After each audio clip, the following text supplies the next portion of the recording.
Bakyun, hello. Good evening, everybody. Or good morning, good night, wherever you are. I am love itself, Siena Valentine, Cupid at your service. Today marks day 3 of the Otome game celebration. Apologies for the weird time slot. I've been very busy. Hope that you don't mind the late night streams. Or maybe early morning, depending on where you're at. Today we're going to be playing Saintess of the Golden Bow. The demo is currently available on Steam by Transparent Games. All of their socials, their website, and Twitter are available in the description on my YouTube channel. Make sure that you give them a look.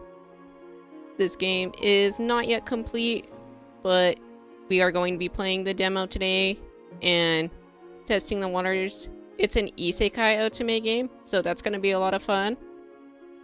The plot revolves around getting isekai'd into the protagonist's favorite fantasy novel, and apparently she's a saintess, which is very interesting. Typically, you would think it would be like a knight or something. So, I'm honestly very excited to check this out. Please do make sure that you give them all your support and love as well. All of these devs, a part of the Otome game celebration, work their hardest to create wonderful Otome games for many of us to play. Please make sure that you give them as much support as possible this upcoming week and the weeks after. A lot of these games are incomplete, so make sure that you check them out and support them on full release. Alright, with that, let's get started today. Start. Okay, notice, other than the first 2 scenes, the game is partially voiced during CGs only. Okay. Ugh, just my luck. Why does it have to be pouring now? Oh, I want to go home. Damn, that I'll be sucks. soaked by the time I reach the subway. I run down the street passing my shops that already closed long ago. Hunger gnaws at me. That's what I get for working late. You and me both, sister. I hold my bag over my head, but my attempts to block the rain from soaking me are futile. Cars speeding down the street kick up puddles that shower me in rainwater. That sucks. This morning the weather report said it wouldn't rain, so I didn't take an umbrella with me or even a hoodie. The damp cold seeps into my body, making me shiver. Shit. This day sucks. Yeah, for real. My thoughts wander back to earlier. Yet another workday where my boss yelled at me and I had to cover for my sick coworker on top of doing my own tasks. Man, no wonder you want to get hit by a truck. I didn't manage to complete all of my assignments, hence the necessity to stay late at the office. If only I'd actually got overtime pay every once in a while. Today's Thursday, and I already worked past closing 3 nights this week. Guess I should have streamed this tomorrow. It would have been more accurate. Sucks. I don't know, I'd take an office job over some other stuff. Recently graduated from college and got this boring job where all I do is call people to sell them beauty products. Not my dream job at all. But in today's job market, I should be grateful to even have a job, shouldn't I? Well, I mean, you can always beg to dream a little bit more. Adult life sucks. Sure does. It hadn't taken me long to tire out of the monotony of getting up in the morning, riding the subway to work, spending all day doing boring tasks, then coming home so exhausted that I just want to curl up under a blanket and read web novels. Yeah, man. Speaking of which, I got a notification on the web novel app that my favorite book was updated. Being the heroine of a fantasy romance novel would be such an amazing life. Fighting to save a kingdom from impending doom, wielding magical powers, and falling in love with a hottie. Should take a look at the app. It's the only solace I got in my sad existence. Pull out my phone and unlock it. I open the app, looking at all the updates. I don't care that droplets of water fall onto my screen. I just want to know how many new chapters are live. I've got so much to read on the subway. That's good. 3 new chapters and I'm almost at the subway entrance. Well, just a little bit longer and I'll be able to immerse myself in a much more interesting world than the one I live in. I run through the crosswalk. Oh no, truck coon's coming. What? By the time I look up to see the light was actually red, not green, it's too late. In the middle of the crosswalk, the truck driving straight at me. It is him. Should I take a step back or run forward? Quick. Think, Celine. I take a step back. The voice acting in here is really good. It hurts. The pain, it's excruciating. My whole body hurts so much. Dying, aren't I? The suffering is too great for me to handle. I need to make it stop. I need to let my life go. Next thing I know, I'm floating in a cotton-like substance. I feel comforted, safe even. Oh, let's see what's going on here. There we go.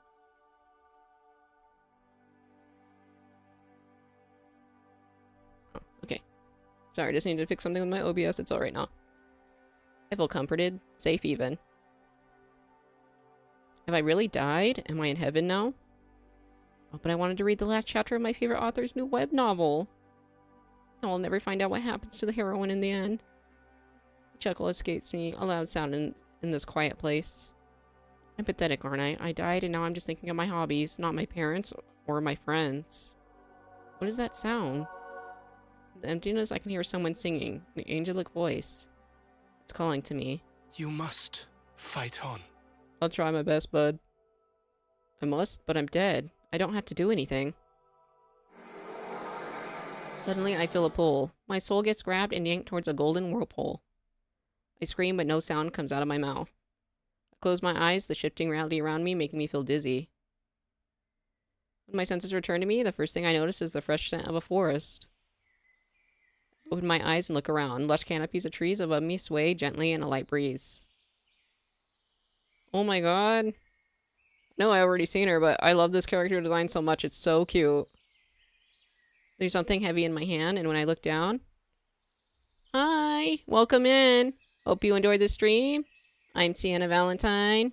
Cupid at your service. We're going to be playing Saintess of the Golden Bow today. An isekai Otome game. There's something heavy in my hand, and when I look down, I see that I'm holding a simple hunting bow. My feet, clad in riding boots, sink into the damp green moss of the forest floor. I'm out hunting, I realize. Wait, how is this possible? I just died and... It's been ages since I handled a bow. The last time I practiced archery was in middle school. Back when my parents could still afford to spoil me. I also hadn't put on such high boots today for work, or these fancy pants, or this jacket.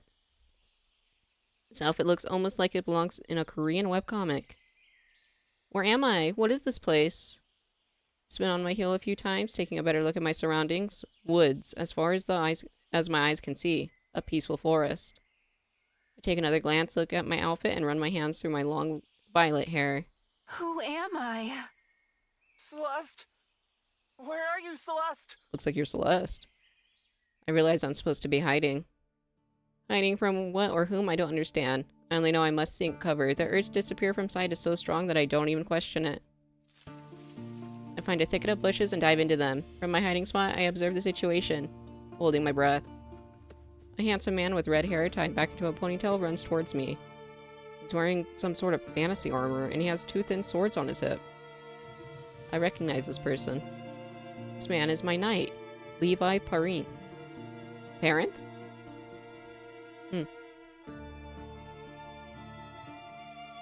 Don't know much about games of this type, but it's the only game you played from before 2014 that your computer can handle. That's understandable. It's pretty easy to play visual novels when your graphics card is not up to what gaming computer standards are. That's why I played a lot of visual novels in my time too. I hope that you enjoy your stay here. Oh, the only games you played before were from 2014. You didn't really play visual novels. My bad, I read that wrong. But a lot of games before 2014 are really good. I like a lot of old games. Wait, I don't have a knight. I'm Celine. I'm a 21-year-old simple office worker, fresh out of college with a job in sales. Am I still the person I was half an hour ago, or have I fundamentally changed somehow? No. No matter what my outward appearance, I'm still Celine. Levi turns left and right, searching for me. Celeste? Please, come out! Man, this guy talks like a nerd. Feeling to discover me, he runs off. I recognize this guy's look from somewhere, and the name Celeste is familiar too. No, I couldn't have. Did I get reincarnated? Here? And of all the books or games that could have been the setting for my reincarnation, why did I have to end up in the BL tragic fantasy web novel, which is this one? I mean, why this one? Huh? It's a BL? Well, I guess we're changing that. Oh, The Golden Bow is the work's name. It was recently adapted as a webcomic. That's how popular it had become. Now, I think since when the games went to 2014 are old. 12 years ago. Time is wild. I agree. Time goes by so fast. Honestly, I still mostly consider games from, like, early 2000s old now. But, yeah, 2014 is now considered old. It's about, like, 12 years ago, yeah. It was recently adapted as a webcomic. Book used to be one of my favorites, but the world of this story is not a nice place to live. There's a war going on with a demon queen. And Celeste, why did it have to be incarnated as her? What I just witnessed was the opening scene of the book before Levi is chosen to become the titular saint. He goes out hunting with his unrequited love, the lady he's serving. He's supposed to protect Celeste, but he loses sight of her at some point, and an ungodly sound makes the hairs on my skin stand up. Oh yeah, The Witcher 3 is 11 years old. I've honestly never played The Witcher. I think that they look like good games, though. I know that they're based after a novel. I haven't read those either. It's more my sister's thing. The creature that made the sound appears to my right. It's the ugliest thing I've seen, an abomination. A demon. He looks like he likes to party. The imp's leathery wings flap in the air, then the creature flies up towards me. It has spotted me. This is the moment when Celeste Jaquarius dies a miserable death to become a part of Levi's tragic backstory. But I just died from being hit by a truck. I don't want to die again. Especially not in a scripted event where I'm supposed to just fade away so I can serve as part of someone else's tragedy. I mean, I frozen when this truck was driving at me, but no, I won't let death claim me again so easily. The imp is still far enough away from me to attempt to save my life. I have to act quickly. The monstrosity is coming closer and closer. My hands are sweaty, arms spaghetti. I refuse to give up. Yeah. Why don't we just shoot the demon with our bow? See what that does. Pull out the arrow, draw back, and aim at the imp that's flying straight at me. Take a breath and release it, focusing on how the bow feels in my hand. Its heaviness, I stabilize my hold on the weapon. Unsure of my shot, and know I can't delay any longer, I send the arrow flying. The arrow hits the demon straight in its ugly little head. The final frightening sound, the monstrosity falls to the ground. I breathe heavily, collapsing to my knees. I did it! Hell yeah, we did. Thump my balled up fist against the ground, feeling the damp moss beneath my fingers. Read, played, and watched the series. And with the interview being the author's called a fanboy? Why so?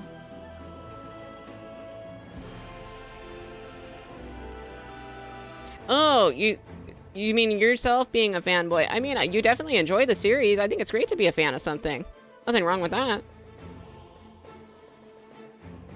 I let my balled up fist into the ground, feeling the damp moss beneath my fingers. I breathe deeply again, taking in the smells of the gorgeous forest. They calm me down. I'm alive. Tears rolled down my cheeks. I was terrified, but I survived. Celeste! Yeah, survived. No thanks to you, Mr. Knight. Levi comes running towards me when he sees the imp dead a few steps away from me. The bow still grasped in his hand. A gasp of surprise escapes his lips. Celeste! What happened? Did you kill this demon by yourself? Yeah, and I do it again. I opened my mouth to explain the situation, but my voice sounds raw and shaky.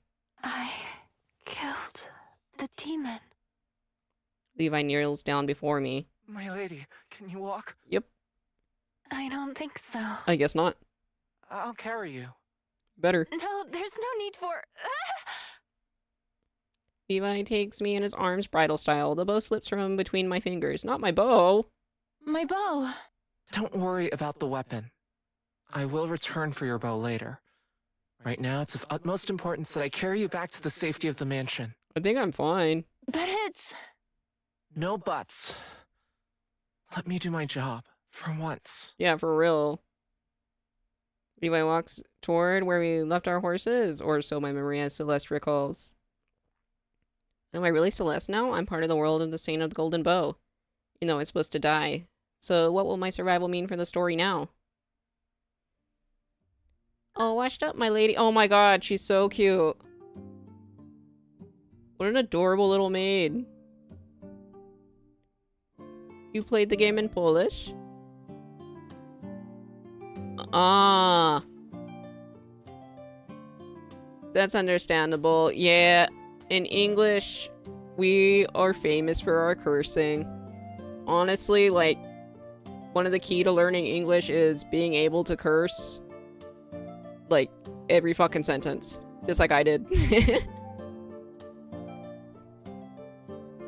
After an awkward bath where I had to let my maid Linda wash me, I'm finally dressed in a nightgown and allowed to rest. My body feels weak, the shock of dying, reincarnating, then almost dying again, finally taking a toll on me. I yawn. I'm going to lie down. Is there anything else you need from me? I forgot I'm supposed to formally dismiss Linda whenever I want to be alone. I'm good for now. I'll call you later if I need anything. All right, my lady. Linda curtsies before me and then exits the room. I sink into the softness of the mattress, taking a good look around the room. This place has an undeniably expensive, polished, fancy look. Somebody has tried very hard to make the atmosphere more feminine. The army of teddy bears can be called feminine instead of creepy, and I know it wasn't Celeste. The Celeste the book mentions is quite the tomboy, caring little for girly things like dolls and decorations. She doesn't have a good social skills, she lacks proper manners, and she dances like an elephant. Instead, she's great at archery, hunting, and riding horses. However, the society deems all those activities inappropriate for a lady, and that she doesn't have many friends. Sounds so much like me in my past life. The only two people who really like Celeste are Levi, who for some reason, that it isn't really explained in the book, adores his lady, and... Celeste, are you alright? Celeste's twin sister, Eurydice. This book is also briefly mentions Eurydice as part of Levi's backstory, simply describing her as the more ladylike twin who loves pink and romance novels. I feel Celeste's emotions for Eurydice in my heart, though. Celeste really cherishes her sister. Celeste? I'm alright. Thanks for worrying about me. She rushes over to my bed, fixing the pillow under my head and helping me sit up. Well, of course I'm worried about you. You're my beloved sister. What would I do if I lost you?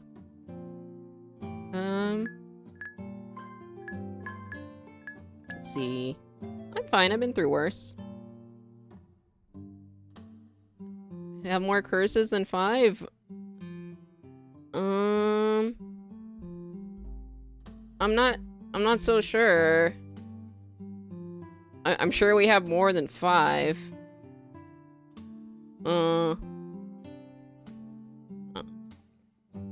I don't want to say too many curses right now. Alright, I'm fine. I've been through worse. I quickly sort through Celeste's memories, looking for an appropriate event. Remember that time I stole Marquise Hall's prized mare and rode her into the woods until she threw me off, then Father and Levi found me lying in the ditch? They looked for that horse for days. So the missing horses are the most important part of the story. Your whole side was bruised, and you got ill from the cold and the damp. But you nursed me back to health, didn't you? Of course, someone had to take care of you when you don't bother to take care of yourself. I really would like to know what happened today, though. Levi babbled something about a demon? I'd like to know more, too, for that matter. Father walks through the room without knocking or otherwise warning us of his presence. The joy I felt at talking to Eurydice momentarily evaporates. What happened today that's left you so deceived? I looked down at myself. I did get quite ripped up from diving into the bushes earlier. My hair tousled and my skin covered in small scratches.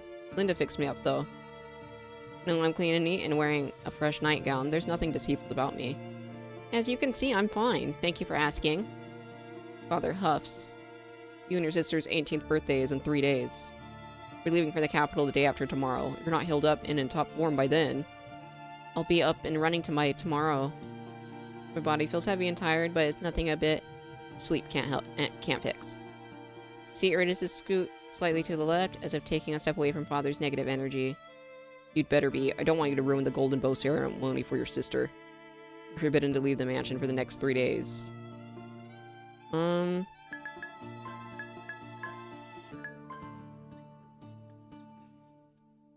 Let's not antagonize him further. Yeah, I agree. Daddy's a dick.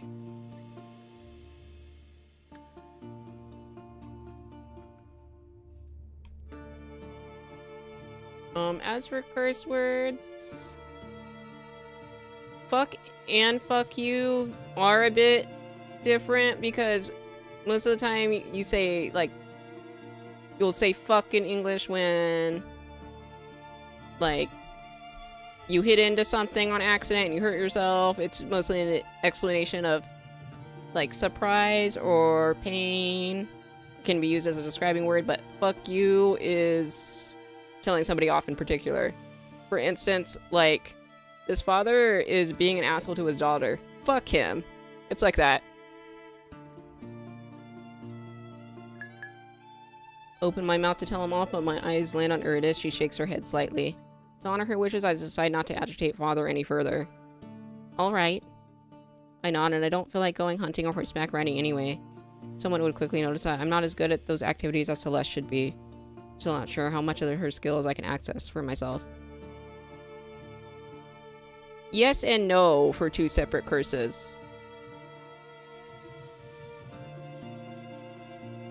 So, like, it is the same curse, but one is applied to somebody and one isn't. So, one is typically applied to, like, a person, like fuck you, and then fuck is particularly can be applied to any noun or just used on its own. Levi sent me in front of himself on his horse to return to the mansion earlier, so I have no idea if I actually know how to ride a horse myself. I only rode a horse once or twice as Celine when I was a kid, not nearly enough to match Celeste's experience. Now tell me what happened. I killed a demon. You what? Levi said you had an encounter with a demon, but I assumed he was the one to kill it. I shake my head and smile. I shot an imp with my bow. What was such a monstrosity doing in the middle of Lokari Empire lands? We're far from the warfront. The imp was conveniently there to kill Celeste for Levi's tragic backstory. I want to tell the truth, but of course I won't. Father and Eurydice would take me for a mad woman if I babble about them being characters from a novel. I don't know, but the monsters attacked me, so I killed it. Father sits down on the chair next to the entrance of my room and hides his face in his hands. I knew my daughter wasn't much of a noble lady, but this is... My sister and I share a smile. Where was your knight when the demon attacked you? I ran off on him again. I wanted to hunt on my own. Of course. Big yawn escapes my lips. I cover my mouth with my hand. Rest.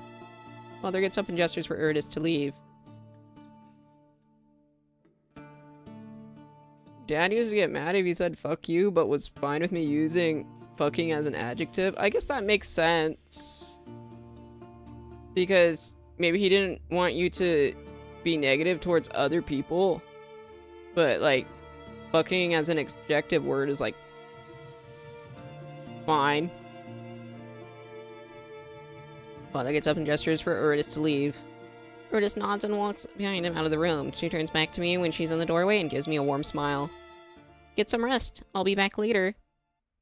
I sink more deeply into the bed, making myself I almost said uncomfortable. Comfortable. Doesn't take long for me to fall into dreamless slumber. When I wake up again, the rays of morning sun pour into my room. Get out of the bed and stretch to make sure my body's working properly. Feel refreshed after my long sleep, no more weakness in my limbs, everything's in order again. Walk to the desk and sit down. I take a fresh sheet of paper. I hesitate when I realize there's only a quill for writing, but I won't be stopped. I produce a few scratchy letters. My handwriting looks horrible. It seems I can't directly access Celeste's skills after all. That's quite inconvenient. I can manage to write with a quill, but not very well, and only in English. I had to write down everything I know about the web novel Saint and the Golden Bow so I can organize my knowledge of the world and line it up with Celeste's memories. Let's start with the basics. Night in the Golden Bow is a romantic tragedy fantasy web novel by the Korean web novelist Honeywell Kim. I read the English translation on one of my favorite web novel and comic apps. The story was supposed to be turned into a webcomic and had promo art, which is how I was able to recognize Levi immediately. His design in the artwork even had him in the same outfit he was wearing on the day of the demon attack. Maybe I should also write down.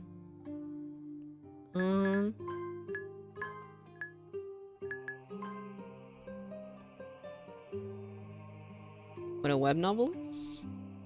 In the first century, web novels have been immensely popular in South Korea. Web novel is a novel first published on the internet. Readers unlock chapters, interact with what they are reading by posting comments. Web novels tend to be long in order to maximize engagement. Siena Valentine was an exception. It wasn't that long of a book, but it still got over 100 chapters. It was translated to English and published on one of my favorite web novel and comic apps. I was grateful for the chance to read in English, as I don't know Korean. Okay, is this stuff probably for people who don't know what this stuff is? Because I already know what all this is. It could be, but I guess I'll go through them all anyway. I don't know if all viewers know what it is. Webcomics are often adaptations of web novels. Each episode is published on a reading app as a long vertical strip. Some even feature music composed specifically for the chapters, but those are rare. Unlike other Asian comics like manga, webcomics are in color. They're published digitally too, though sometimes they also end up being printed as books. There's a very popular genre of webcomics right now called Otome isekai. These stories, a girl from Earth dies and is reincarnated as a character in a visual novel or web novel. Sounds familiar, doesn't it? I've been isekai'd, haven't I? I mean, yeah, of course. No, it's a villainous, though. A bad character, like in most of those stories. Instead, I'm what is referred to as an extra, an insignificant character. Maybe that's for the best. After all, being a minor character means I couldn't have messed up the plot too much by avoiding my planned death in the plot. What's boys' love? Script reveal on the paper. Boys' love is a genre of Asian media that centers around relationships between two men and is geared towards the female audience. It's romantic and simply wonderful to watch two men fall in love with each other. I'm really such a simp for a good BL romance. Okay, I got the basics. Nothing else, I got the basics? That's enough. Set up the moment and wander over to the mirror. I touch a hand to the glass. So cute. Saintess Celeste wasn't included in the promo art. I taken my new features, violet hair and pink eyes, a slender figure. There's no denying it, I'm really not Celine anymore. Understanding I reincarnated into the novel finally settles into my mind. I feel calm, calmer than I ever had.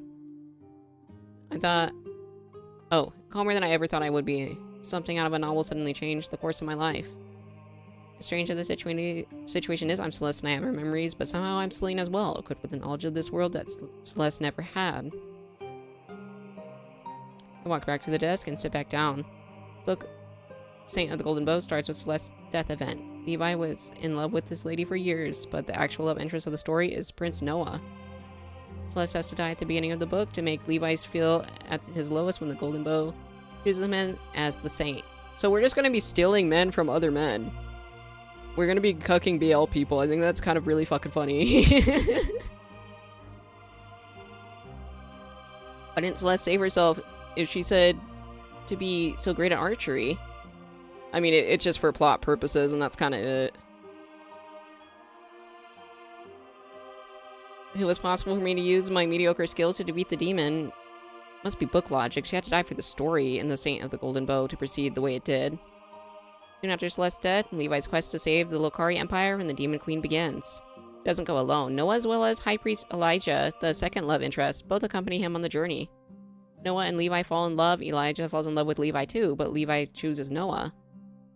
When the well, at least, like, if you pick one boy in here, he's got other options. Like, we're all bi kings here. When the final confrontation with the Demon Queen happens, the love Noah and Levi share is an important component of defeating the Fiend. Through their love, the magic of the weapon becomes stronger. However, this story is a tragic one. Even though Levi defeats the Demon Queen, he perishes in the process. Oh. Noah and Elijah live on in peace, returns to the Lokari Empire. That's sad. I remember crying at the end of the book. I've read the novel twice. Saint of the Golden Bow is really one of my favorite stories. Still don't appreciate being reincarnated into this world, though. Especially not Celeste, whose only purpose in the story is to add angst to Levi's life. Didn't die when I was supposed to, though, and now the story has to continue regardless. Wonder how many things will change now because Celeste is alive. Will Levi still be able to fall in love with Noah despite the fact that I'm still here? Seems pretty hung up on Celeste, after all. I look into Celeste's memories to examine her feelings about Levi. I sense a mixture of emotions, anger, awkwardness, desperation. Celeste didn't like to be on the receiving end of Levi's feelings. She badly wanted him to stop looking at her with romantic intentions. What Celeste really needed was to have a friend in him, not a lover. As a noble lady, she especially found his feelings for her inappropriate. I can't quite hate Celeste for being cold to Levi now that I know how distressed she was about his love for her. At the same time, I do pity Levi. Levi was so in love with Celeste, though. How did he move on to Noah so quickly? His change of heart wasn't really explained in the novel. I remember some people voicing their opinions on the forums about how unrealistic this plot point was. If Levi and Noah don't fall in love at the end of the quest, will Levi still be able to defeat the Demon Queen? But Shudder, what if I've broken this story beyond repair by avoiding my demise? Well, we'll just have to see. On the day of Celeste and Eurydice's 18th birthday, Father takes us to the capital to attend the Golden Bow ceremony. Levi had his 18th birthday a few days ago as well. Since he's of lower standing than the Count's family, Father got the approval of the church for Levi to attend our ceremony together with us instead of his own a few days later. Or earlier. Blah, blah, blah. Now Eurydice, Levi, and I stand in the middle of the chapel in the Royal Palace in Solus, Lucari Empire's capital. Beyond us are many other people who will be tested. It is a really cool premise. I'm really digging it. Like, personally, I'm never really into isekai, but I think it works really good for video games because you have options to pick what happens inside the story. So I think it adds further interest. Okay. Many other people who are to be tested. Before us, the High Priest Elijah Soren takes a spot behind the titular golden bow, the fabricated artifact that will choose the saint one day. Well, it's me, obviously. I am Cupid, after all. I know that day will be today, since Levi is the one who will be chosen. I eye the bow with suspicion. Light reflects off its gold-covered surface. The design is pretty and elaborate. Looks like a pain in the ass to use as a weapon. Too ornamental for my taste. We are all gathered here today to see if the golden bow, the weapon given to us by our Lord to help us one day defeat the vile Demon Queen, will finally choose its saint. Okay, horror. On this beautiful morning, when the sun's rays fall through the windows of our chapel, let us give our gratitude to the Lord. Fuck the Lord. He has given us means to end the war that has been raging for so many decades. Then why didn't you give us this fucking bow earlier? Never been particularly religious, even in my past life. I especially don't believe in a fantasy god, but... Let us give our gratitude. Oh, we know he's Two-Faced. He's a fucking priest. He's probably like the worst one out of them. Let us give our gratitude. Let us give our gratitude. 20 years ago, the blessed blacksmith was bestowed with the Lord's inspiration and crafted the golden bow. Did it take him 20 years to do it? Or like was it just sitting here for 20 years and nobody did anything about that? He worked tirelessly, day and night, until finally, he completed the artifact. Ever since then, the people of the Lucari Empire have sought to be tested on the day of their 18th birthday by the golden bow. The artifact will choose its wielder. It's literally never chosen anybody for fucking 20 years. This thing's picky as fuck. That person will become the saint and be tasked with defeating the Demon Queen, who has terrorized our borders for 23 years. I will now call forth today's it wouldn't have to be that long. tested. Each of you just needs to touch the golden bow once, and its judgment will be bestowed on you. But why didn't that guy just make some really strong bows? Because then they could have dealt with this 20 years ago. Whatever, I know it's plot. Elijah takes out a sheet of paper and reads the first name from the list. Eurydice Dequarius, blah, blah, blah, blah, daughter of Count Dequarius, I'm not saying that again. Eurydice approaches the bow. She puts a hand on the artifact. Nothing happens. Of course, what else did I expect? Levi is the saint. The golden bow will only glow for him. Frown appears on the high priest's brow as he reads the next name. Celeste, daughter, blah blah blah. Take a deep breath and step out onto the podium, reminding myself I shouldn't expect anything. I put my hand on the weapon. Yeah, I know it's for fantasy characters to take destiny in their own hands. I know, like, it's a great fictional trope and all that, but it's also just, like, nobody fucking did anything for 20 years. For a moment, nothing happens, but then the bow glows. It's, like, getting brighter and brighter with each sound. The light feels scorching hot. I close my eyes, worrying I'll go blind if I don't. You must fight on. Oh yeah, you were there when I died. I heard the angelic voice again. Was the bow the one speaking to me when I reincarnated, or was it the god of light himself? The thought that I may have been addressed by a deity is frightening. No, gods aren't real. You're not religious, Celine. The golden bow. Oh, why did I read that in a girly voice? I was reading the priest, whatever. He's a hoe anyway, whatever. The burning light makes my skin feel like it's on fire, so I take my hand away from the bow. When my hand continues burning, the searing pain climbing up my arm to my chest. I'm screaming, yeah. I scream, my head is spinning, the pain is too much for me to handle. I want it to stop. Stop. Lady Celeste. Sister! Darkness takes me into its comforting embrace. I feel so groggy. I'm in the guest room of the apartment that was assigned to our family when we first arrived at the palace for the ceremony. Lady Celeste can't be the Saintess of the Golden Bow. The role is too dangerous for her. Levi, let me do shit. I bet you're a fucking uke. I turn my hand to the left. Levi and Iridis stand by my door. Neither of them notice I'm awake. Just imagining her going on a dangerous quest to defeat the Demon Queen makes me terrified for her life. We have to stop the Church and Empress from declaring her to be the Saintess. Levi. It's not for us to decide who the Saintess is. Neither is it the choice of the Church or the Empress. It's the God of Light who singled out Celeste to be the savior of our empire. This must be some kind of mistake. Do you not think I can do it? Levi, you're committing blasphemy here. You can't go against God's wishes. But Lady Celeste is... Look, I know you're worried about my sister, but please, mind your words. If someone other than me hears your opinion about God's choice, you may get in trouble. Yeah, shut your mouth. Little bottom bitch. So I really am the Saintess of the Golden Bow? Levi and Iridis turn to me. Iridis runs up to the bed and takes my hand in hers. Celeste, you're awake. How are you feeling? Fine, I think. Just a bit tired. Really scared us in the chapel. You screamed like someone was tearing you apart. Yeah, it was God. The light of the bow entering my body felt like it was burning me. That sounds horrible. I squeezed Iridis' hand, trying to comfort her. I can't be the Saintess. It was supposed to be... Cut myself off and then realized I almost just said that Levi was supposed to be chosen as the saint. Why me? I don't want to be the Saintess. Jill, you'll do fine. You're excellent at archery. I was confident about my fighting skills that there's Iridis'. Celeste may have been good at wielding the bow, but I can't access her full abilities. Judging by my handwriting, I can only manage the bare minimum of what she could do. I'm not proficient in any of her skills. What's going to happen to me now? The Empress summons you for an audience 3 hours from now. What does the Empress want with me? She didn't say, but we think she intends to personally congratulate you on your new role.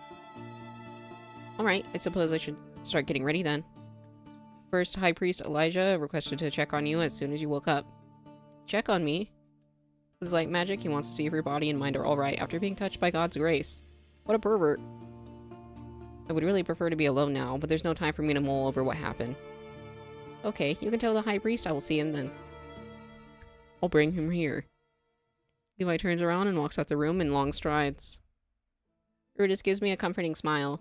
Everything's gonna be okay. I hope so too. Silence follows between us, but it's a cozy, warm kind of quiet. Get the feeling that no matter what happens, Iridis will support me. I envy Celeste for having such a great sister and friend. What if she turns on us? That'll make me sad. Maybe I should ask her to clarify some matters for me. Iridis, what exactly does it mean to have the role of the Saintess? You will have to defeat the Demon Queen by shooting an arrow from the golden bow and striking her heart. I mean, shouldn't you know that if you read the book? You're also expected to become a person people look up to. What do you mean? Someone who people will believe will save them. Someone strong and reliable. I already think you're plenty strong and reliable now. You just need to convince the people that you are. I see. There's also the matter of the Saintess needing to be a key player in the politics of the Empire. Though without the support of a faction, you won't be able to achieve much. A faction? Yes, the Empress rules the Lokari Empire, supported by the Emperor Consort. She has one son, the Crown Prince Noah. Then there are the 3 factions in Kori, each one respectively led by a Duke, a Duchess, and a Viscountess. Do these factions have names? The Warlike faction is led by Duke George. They want the Empress to increase support for the war efforts of the Empire. The Artistic faction is a group of nobles who flock to the Duchess Penelope. They want the Empress to focus on supporting creative patronage and research while diverting financial support from the war. Then there's the conservative faction led by Viscountess Letita. They provide themselves on not siding with any political opinion outright. They support the positions of other factions as they see fit and try to maintain balance among the politics of the Lokari Empire. Finally, there's the head of the church, High Priest Elijah Soren. He offers the priesthood opinion and input when it comes to political matters. That's a lot to remember. The political side of being the Saintess will come into play once you complete the missions to defeat the Demon Queen. You don't need to worry about the politics for now. Am I part of the church now? You're not a priestess. If that's what you're asking. You're still a noble, so you can marry someone of noble standing if you'd like. You're not sworn like the clergy to only marry within the church. I remember the subplot regarding Elijah. He was unable to be with Levi because Elijah was only supposed to marry people from priesthood. Forbidden love, a popular trope. It was an unusual plot point for a web novel to explore, a religious figure falling in love. Still, people had admired the author for bringing something different to the table, even though the main ship had remained Noah and Levi. Marriage, that feels so far away. We're 18 now, so father will probably help us find suitable suitors soon. I would like to marry for love, if at all possible. Love was one of the components needed to defeat the Demon Queen. Levi and Noah's love. Would I have to fall in love with someone now that I was the Saintess? Yep. Do you have someone in mind for marriage? Maybe? You can tell me, I'm not going to tell anybody. She probably likes Levi. Maybe another time. I'm not ready to admit it myself. Alright. If you have any other questions for me, I'm happy to help. Let's see. How long was the Empire waited for the Saintess? What do you know about the Demon Queen?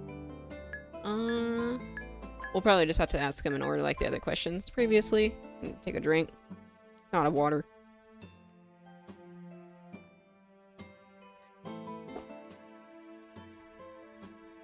Ooh. Okay.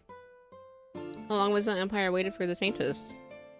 The High Priest of the Golden Bow was created by the Blessed Blacksmith 20 years ago, before we were even born. They say he worked tirelessly day and night for 2 weeks to create the artifact. The design was bestowed upon him by the God of Light himself.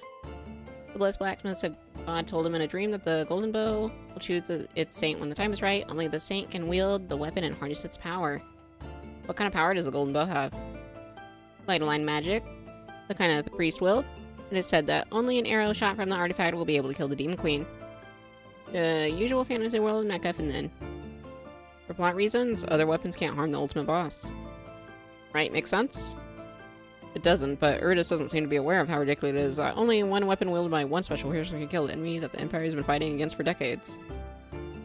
After the Golden Bow was created, the whole Lokari Empire and our allied kingdom of Durandal were tested to see if the saint was among them.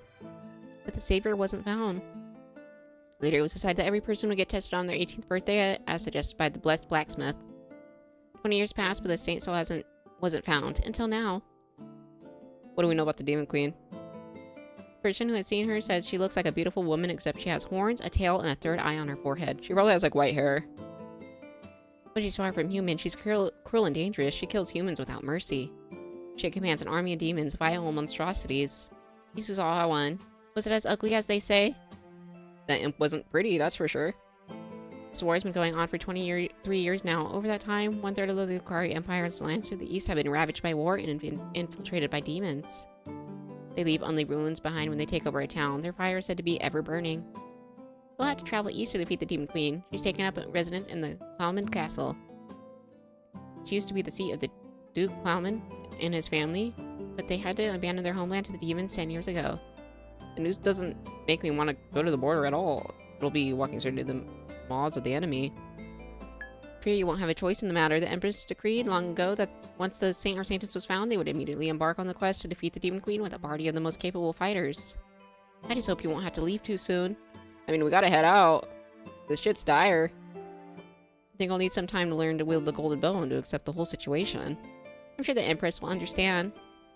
Okay, that's it. That's all the questions I have for now. Thank you for helping me sort through everything, sister. That's what I'm here for. One thing's certain, the people of the Lokari Empire have been waiting for the Saintess for ages. A lot of faith will be put into your abilities, a lot will be expected from you. I don't envy you. If I could, I would share this burden with you. Thank you. I'm really moved by Erdis' dedication to me. I wonder if she's jealous at all. Maybe she is just like a sweet sister. Maybe I'm reading too much into it. High Priest Elijah and Count Decrease have arrived. They can enter. Oh, he's not that tall. Elijah comes to the room, followed by Father. Levi closes the door behind them, remaining in the living room of our apartment to guard the entrance. When my gaze meets Father's glare, I don't know if I should, if I should laugh or cry at the fact that his disappointment towards Celeste hasn't changed, even now that she's become the Saintess. Fart in his direction. Said not to say anything to Father while Elijah is around. I don't want him to witness a fight between us, and I doubt I can hold my tongue right now. May I sit beside you? Sure. Clowny asshole. Elijah approaches and sits beside me on the bed. I need to touch you to make sure you're healthy. Is that alright? Ooh. Is that how light magic works? As someone who's reincarnated here from Earth, I have little knowledge about magic. I don't remember a scene like this one with the High Priest in the book. But to think of it, Levi didn't faint after touching the golden bow. He must have had a much stronger resistance to the pain than I do. Celeste doesn't know much about magic either. She has no magical powers of her own after all. Nobody in the Decree family does. I look at Elijah. He stares back at me with a patient smile. The High Priest is young for his position, but also really attractive. I never thought I could consider a guy with pink hair dashing. I mean, what's wrong with pink hair? Clear my throat, though I can do nothing to stop my cheeks from burning. Alright, go ahead. Elijah surprised me by leaning his forehead against mine. Before I can protest, an aura of white surrounds his body, usually working his magic on me. Oh, okay. I thought he was gonna, like grope you or something. Close my eyes and focus on how his magic makes me feel. His touch is pleasant and warm. I become strangely comforted. Before I realize what I'm doing, I lean in closer towards him. Elijah's nervous and surprised chuckle makes me snap out of the comforting embrace of his magic. Response to light magic is rather strange. I'm sorry. Oh, don't be sorry. The way you're drawn towards my magic is peculiar, but it's also worth studying. I've never met anybody who reacted this way. Perhaps you'd be open to meeting again before we leave on this quest, so that I can further study my magic influence on you.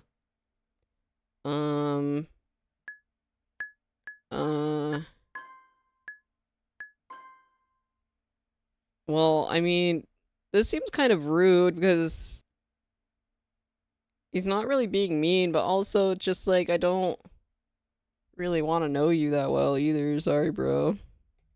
Well, I mean, I don't know, I guess, but yeah, you know what, we'll flirt, whatever. Sure, we can meet again. I'm likewise curious about why I felt such a warmth when the High Priest touched me. I'd also be interested in learning more about magic in general. My office will be open for you. I'm sure it will be. Lady Celeste is healthy. I can also confirm that the Golden Bow's magic has entered her body. She's a Saintess. I hope you won't embarrass me.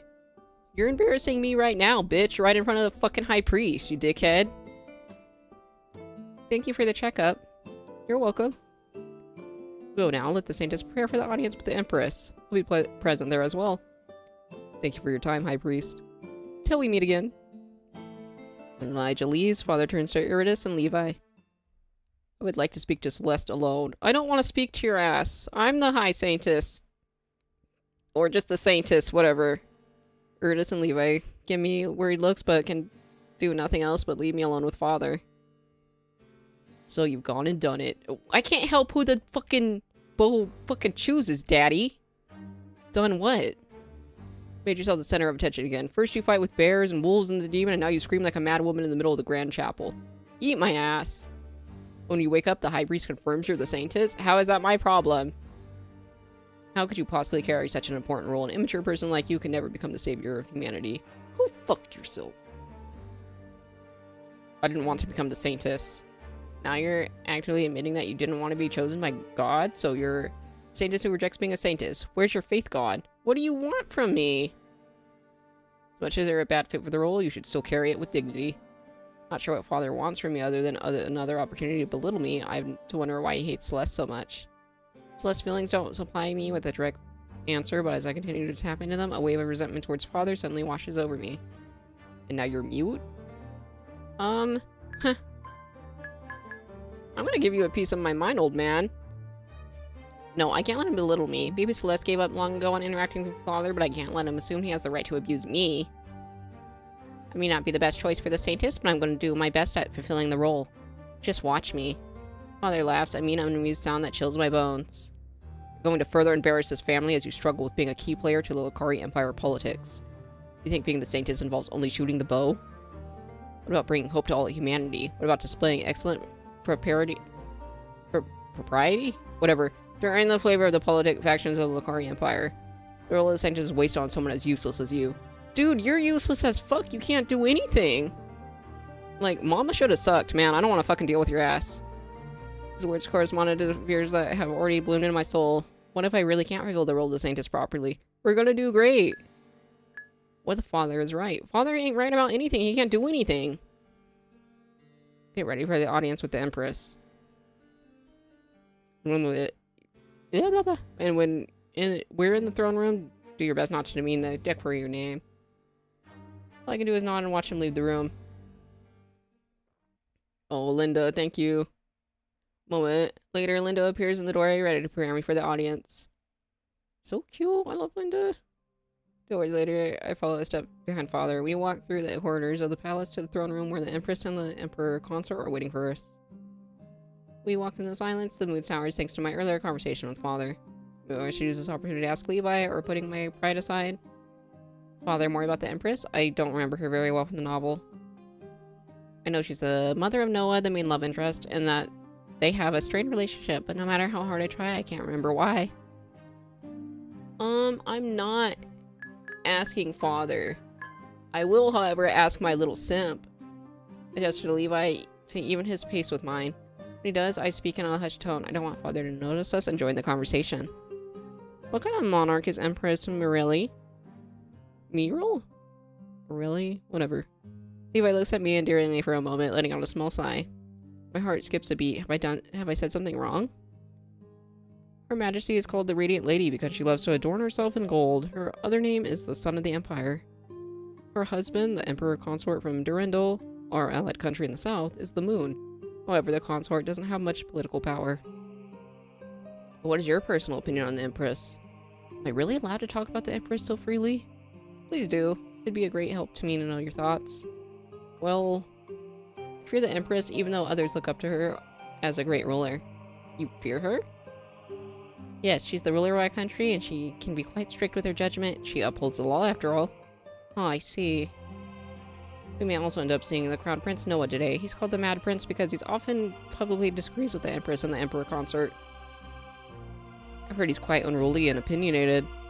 Seems like an interesting person. You could say that. Stop walking when I realize Father has stopped as well. I look past him to see the High Priest Elijah waiting for us in front of a huge set of double doors.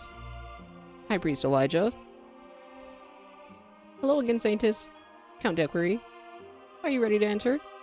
Father nods in response to Elijah's words before I can protest. I feel like I've barely scratched the surface of what to expect from this audience. Let's enter. The guards in front of the throne room entrance open the door, and Father and Elijah enter the hall. Turn to Levi as a commoner. He won't be allowed to say anything during the audience, but I still want him present at my side. Come in with me. You'll only be able to stay by the door, but I want you to be there for this conversation. Alright. Enter the throne room as well. Now, leaving Levi following behind me. The Empress is sitting on her throne, and the Emperor Consort is lounging in the smaller chair next to her. A man stands in front of this pair. His clothes are no less colorful than mine, but I feel like his outfit is a simpler design than those of the men I have seen in this world so far. Embroidery on his vest is beautiful, though. A tangle of vines and flowers. Is this how commoners of this world dress?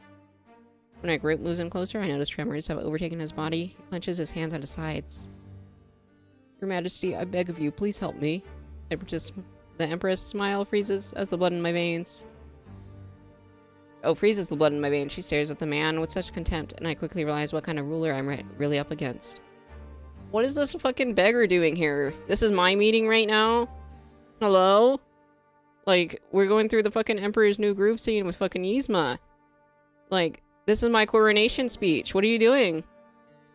My son, he's sick, but I have no memory for medicine. Please, let me use the magic of the priest free of charge.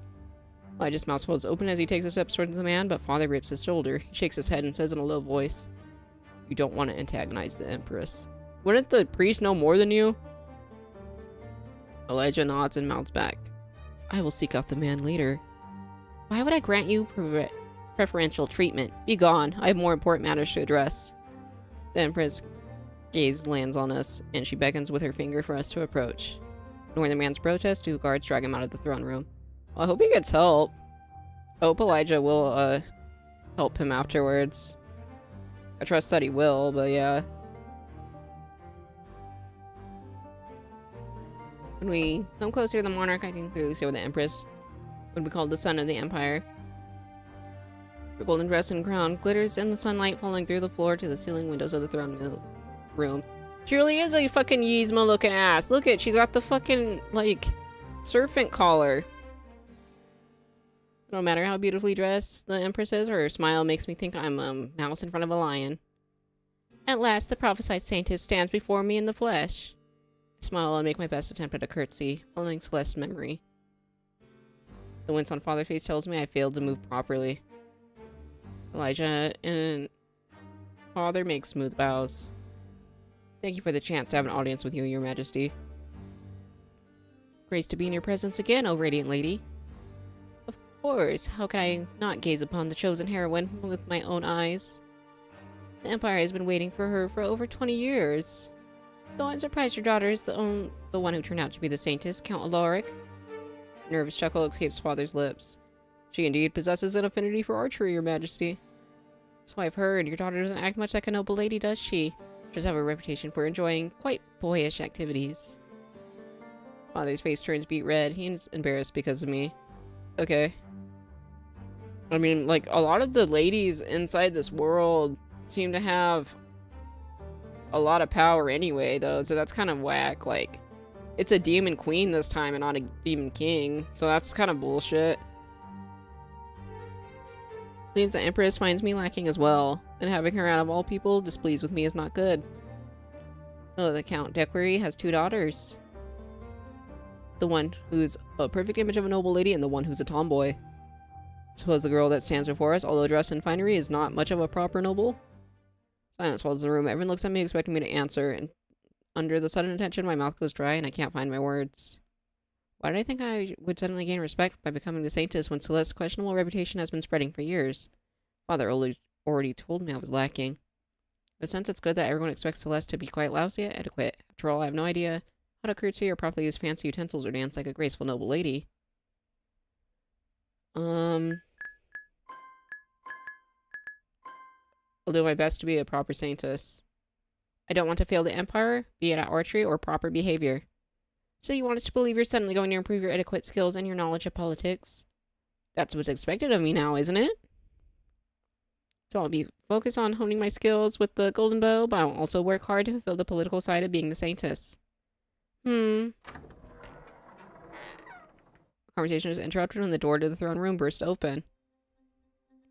A well-posed, tall blonde man enters the room in a dramatic fashion, his cloak waving behind me in the sudden draft of air. He is Noah, Levi's love interest in the book. A handsome guy. Noah's skin is darker than most Lucaria Empire nobles, but only slightly. He's inherited most of his features from the Empress. When he spots me, a smirk appears on his face. His red eyes shine with mischief. Knock, knock.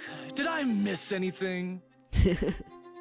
Fashionably late as always, my son. If I missed nothing, there was nothing to miss. This is the Saintess, right? Count Decoris' tomboy daughter. Yes, that's me. You're good at archery, are you not? Better than you are at etiquette, at the very least. Yes, I'm quite good with the bow. Quite. Then you'll be perfect for the role of the Saintess. This guy's very fantasy novel-esque. It also kind of reminds me of, like, Gilgamesh or something. How can you say that? If a lacking individual takes up such a high role in the hierarchy of the Empire... All the Saintess needs to do is shoot the golden bow and hit the Demon Queen straight in the heart. Then the war will finally be over. Is that not what you want, Mother? I want peace more than anything else. I feel like there's more to this statement than I can decipher with my incomplete knowledge about the Lucari Empire politics. Never paid much attention to that aspect of the book when I was reading, too excited about the romance and adventure parts. Girl, you gotta be reading your book. You can't just be fucking looking at only small portions of it. Not a real media fan. She probably watched this book on TikTok.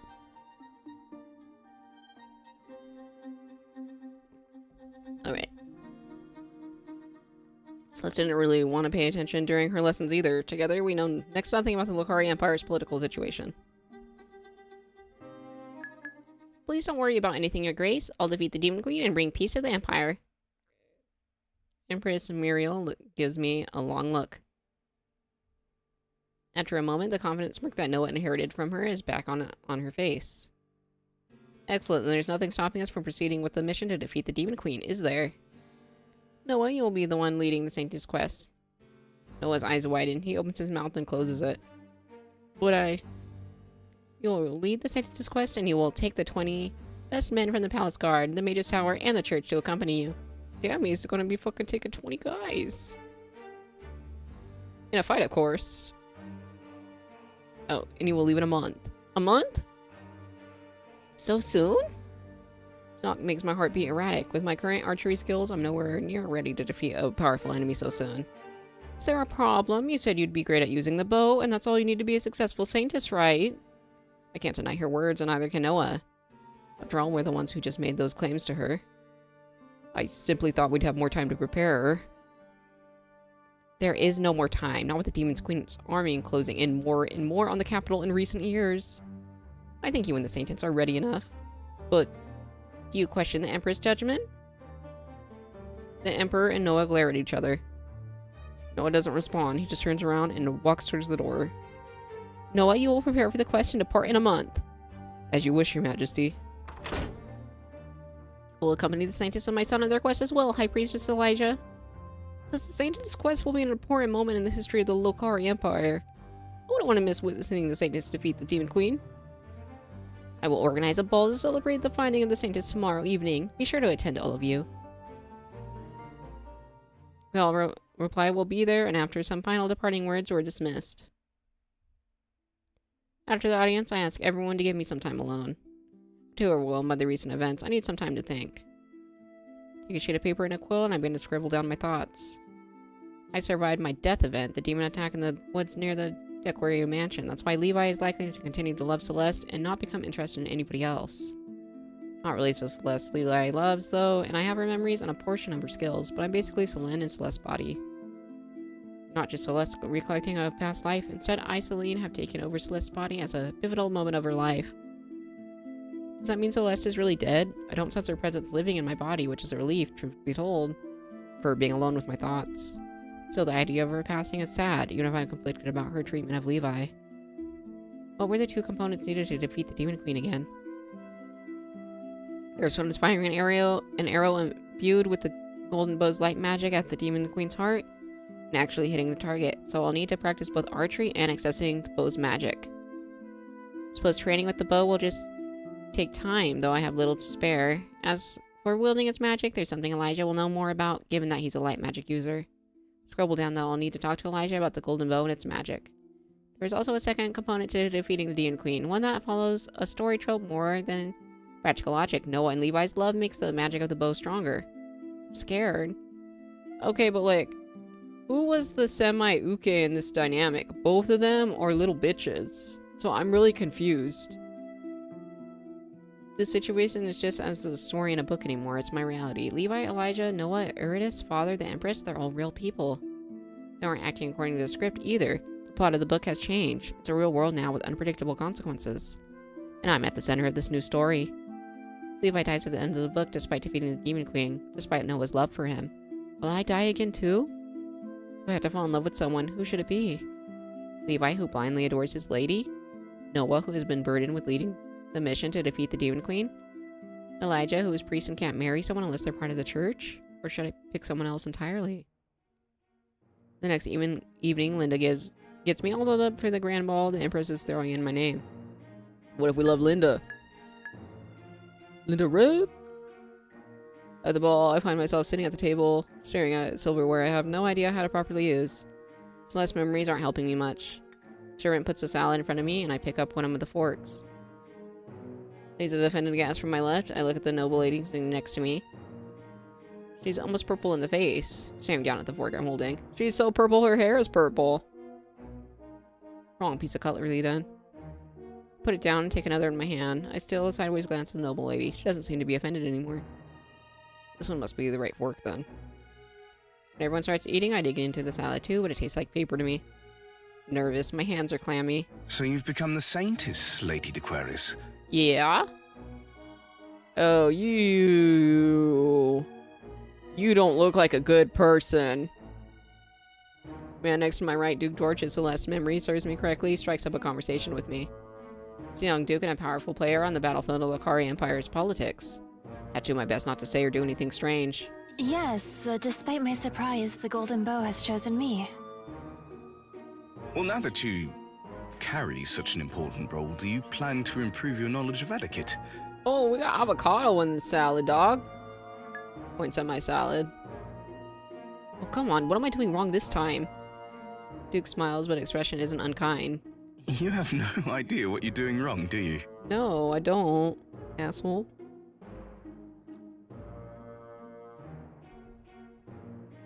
I don't. May I? Yes. Sends his hand to me, and when I don't protest, he touches my hand gently to modify the way I'm holding the fork. Oh, come on, George. They're spoiling the fun. How do you not know how to hold a fork in general, though?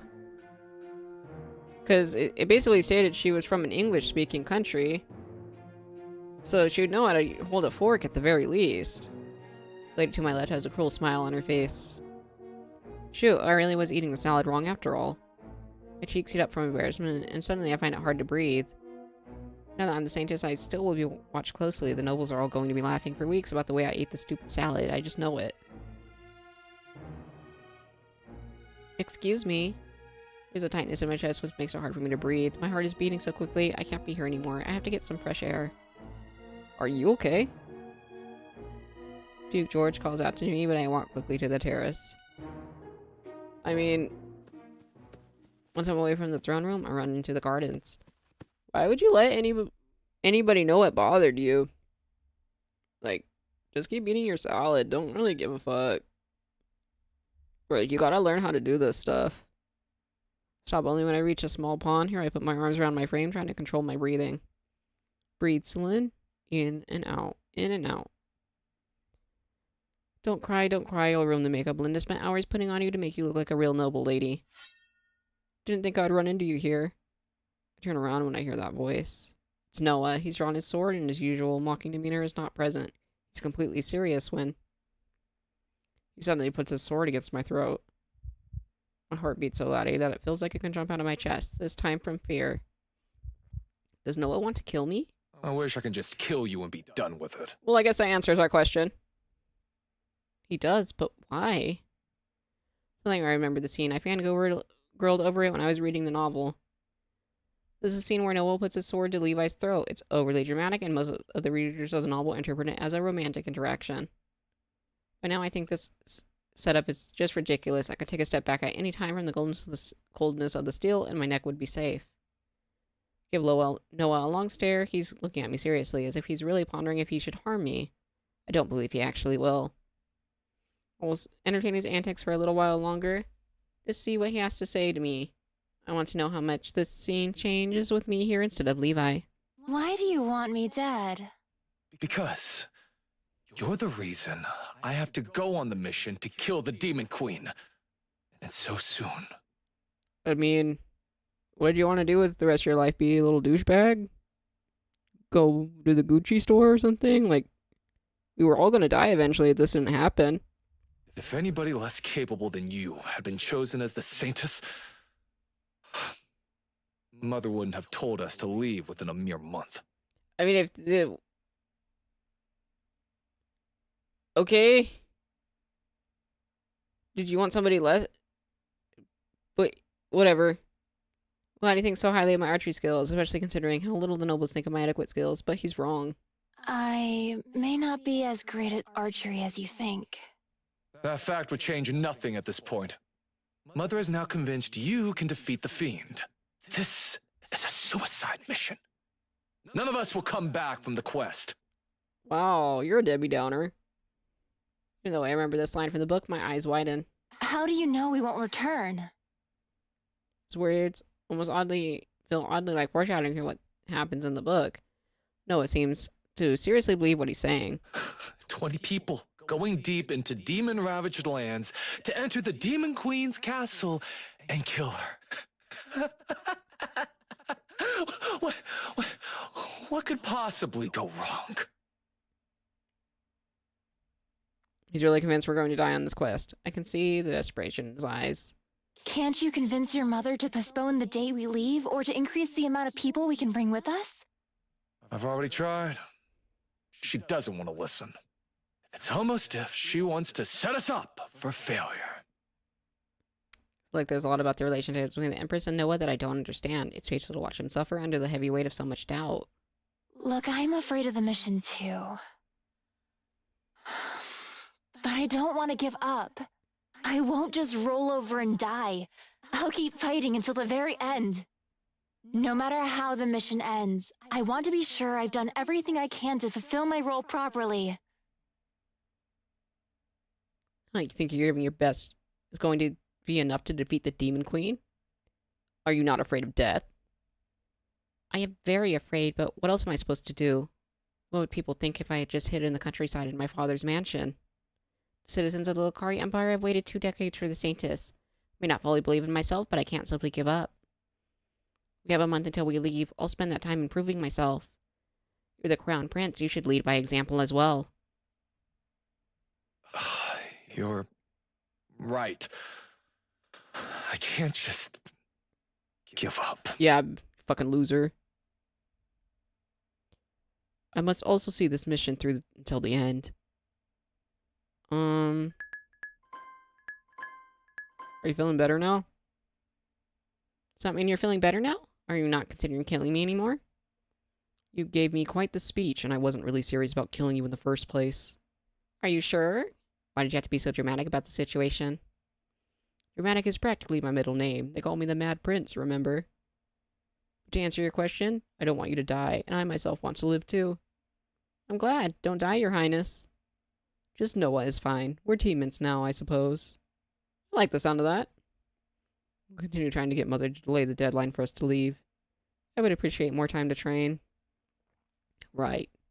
Time to go back to the ball, then. Without sparing another glance, Noah walks past me towards the terrace. Look out at the water of the lake and take a few deep breaths. Really hadn't expected Levi's scene with Noah to play out for me. I also didn't end up responding the way Levi would have done. Or our encounter didn't turn romantic at all. Yet my heart is beating quickly regardless because I'm still scared about so many things. The stretch is catching up to me. Fall to my knees on the soft grass. I can't hold back my tears any longer. I'm terrified. I'm tired. I'm terrified. I want it all to stop. Tears overflow. Looking to the lake, I allow myself a moment of weakness. Why is this happening to me? I don't want to be Celeste. I never wished to be the Saintess. After a while, I realized no matter how much I cry, this new reality won't magically change for me. The sooner I accept my fate and put my energy into a few things I can still influence, the better. With renewed purpose, I get up and walk back towards my room. Screw the ball. I'm not going back there, only to be really ridiculed further. Ridiculed further. Don't want the whole Imperial Court to continue watching how terrible I am at being a noble lady. I'm walking down the corridor towards the apartment when I hear someone running behind me. Celeste! Levi calls me by my first name like he always does when it's just me, him, and Celeste. It's something the two of them agreed to do whenever they were younger. Poor Celeste grew to avoid him. Levi stops before me and looks me up and down, checking for injury. Where have you been? I didn't notice when you left the throne room. You're not supposed to go anywhere without me. Father's orders, I know. I just forgot. I realized I hadn't been thinking about how Levi would feel if I suddenly disappeared yet again. I'm not concerned about failing to follow his orders. I'm genuinely worried about you. He blushes and looks away. After a moment, he looks back at me with a worried expression, then looks me up and down again. Alright, or you not? Focuses on my face and frowns. You've been crying? He must notice my smudged makeup.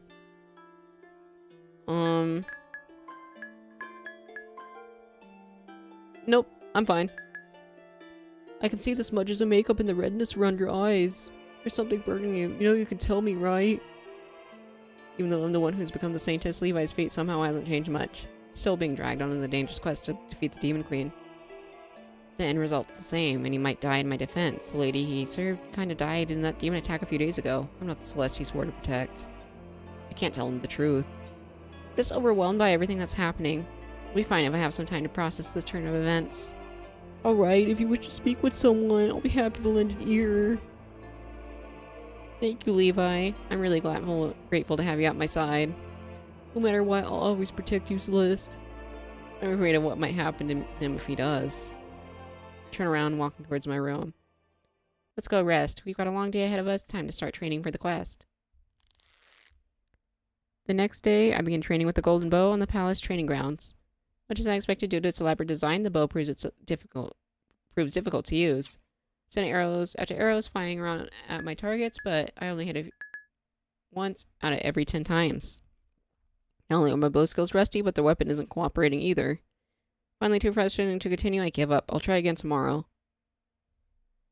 Oof. Make my way to my room with Levi following behind me. This is a suicide mission. We're not going to come back to Solus alive. Please, Noah, don't say such things in public. What if someone hears you? End of the corridor, two people stand next to the side talking. The one who said something about a suicide mission is Noah. Still throwing a fucking tantrum. After our conversation with Golden Dark the other day, his words don't shock me. What does surprise me, though, is that he's openly talking about his feelings with someone else. I hide behind a pillar and take a peek at the other person. Dark-skinned knight with her hair in a bun must be Tariq, Noah's right hand and leader of the palace guards. She's wearing armor with the Lokari Empire royal insignia on her chest, characteristics of the guard. The leader of the mission shouldn't believe in the quest's success. Can't be heard doubting our ability to defeat the Demon Queen. I have a really bad feeling about Mother's request, Tariq. Why is she posting us to go to the Demon Queen's castle so soon? Why can't we wait for a few months until everyone feels ready and has practiced fighting as a team? We can't go against the Empress' orders, you know? Just a reason for the rush is that the demon army keeps getting closer and closer to the capital. Yet the fiends are at least 3 weeks journey away from Solus on horseback, and they haven't made any significant movement towards us in at least a decade. We've got time. The Empress seems to have a different opinion on the matter. I just don't trust her. Noah, watch what you say. What if... Suddenly she turns around and sheathes her sword. Who's there? She notices me. I'll just step out and reveal myself, but I'll save anyway. Step out behind the pillar, revealing myself. Oh, if it isn't the Saintess. Welcome. Hello. How much of our conversation did you overhear? I mean, I'm in protection of the fucking bow. Don't even fucking try to act like you're gonna cut my ass up. Told you, Your Highness, you should be more careful. I'm sorry for eavesdropping. I was just curious. Noah takes a step closer to me. Oh, you were curious about me? I mean, I don't know. I didn't say. He leans in closer to me, his face level with mine. I didn't know you were interested in me, Celeste. I mean, you were literally just throwing a tantrum to me last night. That's not what I meant. Very pleased to win your attention. If you want to know more about me, how about we get together for tea? I'm not... Would tomorrow afternoon be okay for you? He's not letting me get a word in edgewise. Anger rises in my heart. I'm not interested in you. Take a few steps back, putting distance between us again. Noah chuckles. I don't appreciate you flirting with me. Is that what I'm doing? You clearly are. The other day he wanted to kill me, and today he's playing with me. What a frustrating guy. I'm leaving. Rush towards my room, my footsteps heavy. I feel furious at Noah for clearly making fun of me. Levi follows behind me like my shadow. Spend the next few days training with the golden bow. I increase my accuracy rate, but I'm still struggling to wield the weapon. In the afternoon, Elijah approaches me. How's the training going? Should I be honest with him? I hesitate, but I know I'll need his help to access the bow's magic. It's been okay. I sense a but I feel like I really connect with the I can't really connect with the golden bow. That doesn't make sense, I know. The bow is supposed to be a semi-sentient. What does that mean? The god of light bless the artifact, thus allowing it the ability to accept you or deny you as a wielder. What should I do for the weapon to accept me? I'm unfortunately not sure. I wanted to ask you something ever since I was chosen as the Saintess. You're the High Priest, so you know a lot about holy magic, is that right? As much as a human possibly can, I'm the strongest light magic user in the Empire. Oh, that's right, I remember that part from the book. Everyone thought Elijah would become the saint, but on his 18th birthday, he didn't get chosen. The previous High Priest abdicated at the time and passed on the role to Elijah. That's how Elijah came to have such a high position at such a young age. The novel also said Elijah's light magic is abnormally strong. Could you teach me about light magic? Sure, but you have no magic of your own, you know that, right? I nod. Celeste was never a magic user, and that fact didn't change when I took over her body. But I had to defeat the Demon Queen with the Golden Bow's magic, right? So there is a way for me to access it? Yes, artifacts like the Golden Bow do carry their own magic. You don't have to have a magic affinity of your own to use their power. Although, already being trained in the wielding magic would help you understand more easily how the bow's magic is used.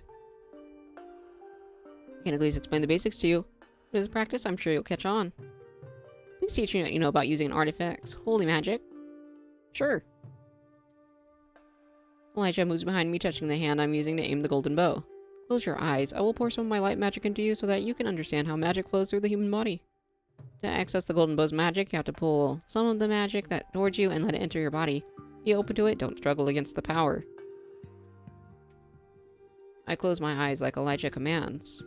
Feel his grip on my hand growing firmer. He's standing behind me, his chest pressed against my back so I can feel the heat of his body touching mine.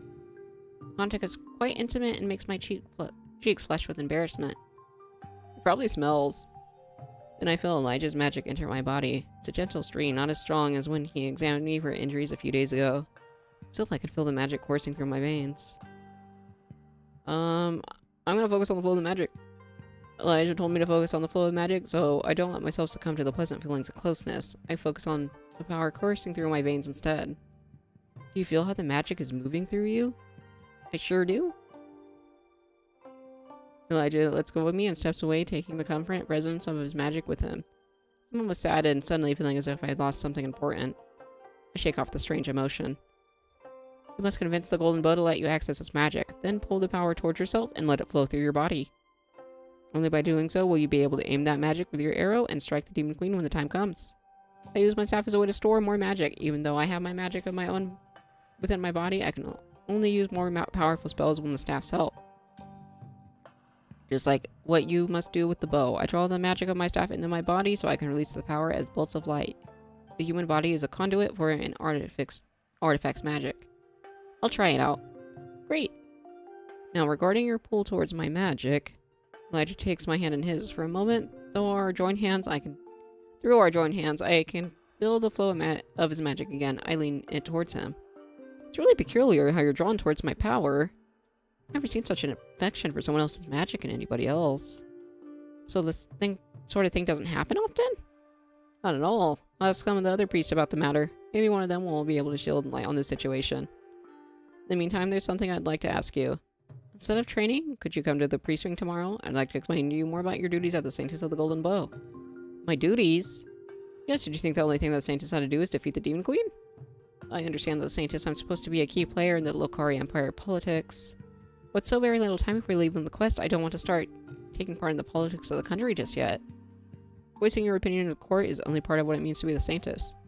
People of the Lokari Empire must have been waiting for the princess heroine for 2 decades after all. Therefore, you're expected to show them you're a proper Saintess, so their hope for the Lokari Empire can continue and grow. Hope is such a fragile feeling. One has to take care of hope and nurture it. Fire dies out. Elijah trails off, a faraway look of melancholy on his face. The question makes me wonder what he's thinking of. He's thinking about Danganronpa. I have no courage to ask, though. How should I show the common folk that I'm a proper Saintess? It would be best if I explain everything to you tomorrow. Come to my office at 9 in the morning. Bring the golden bow. Alright, I'll be there. After Elijah leaves, I return to practicing archery. I try to pull the bow's magic towards me, like he instructed. But I can't replicate what the priest did. Even though I keep trying, there's too much at stake for me to give up so easily. Next morning, I walk down to the corridors of the palace towards the priest wing. Levi has been a tremendous help by showing me where the church's part of the building is located. Now turn right. How do you know where the priest wing is, Levi? came here with another knight who was injured during training so he can get the priest to heal his wounds. Oh, that makes sense. We should be close. We take another turn right and walk down a corridor until we end up at the most impressive door in the hallway.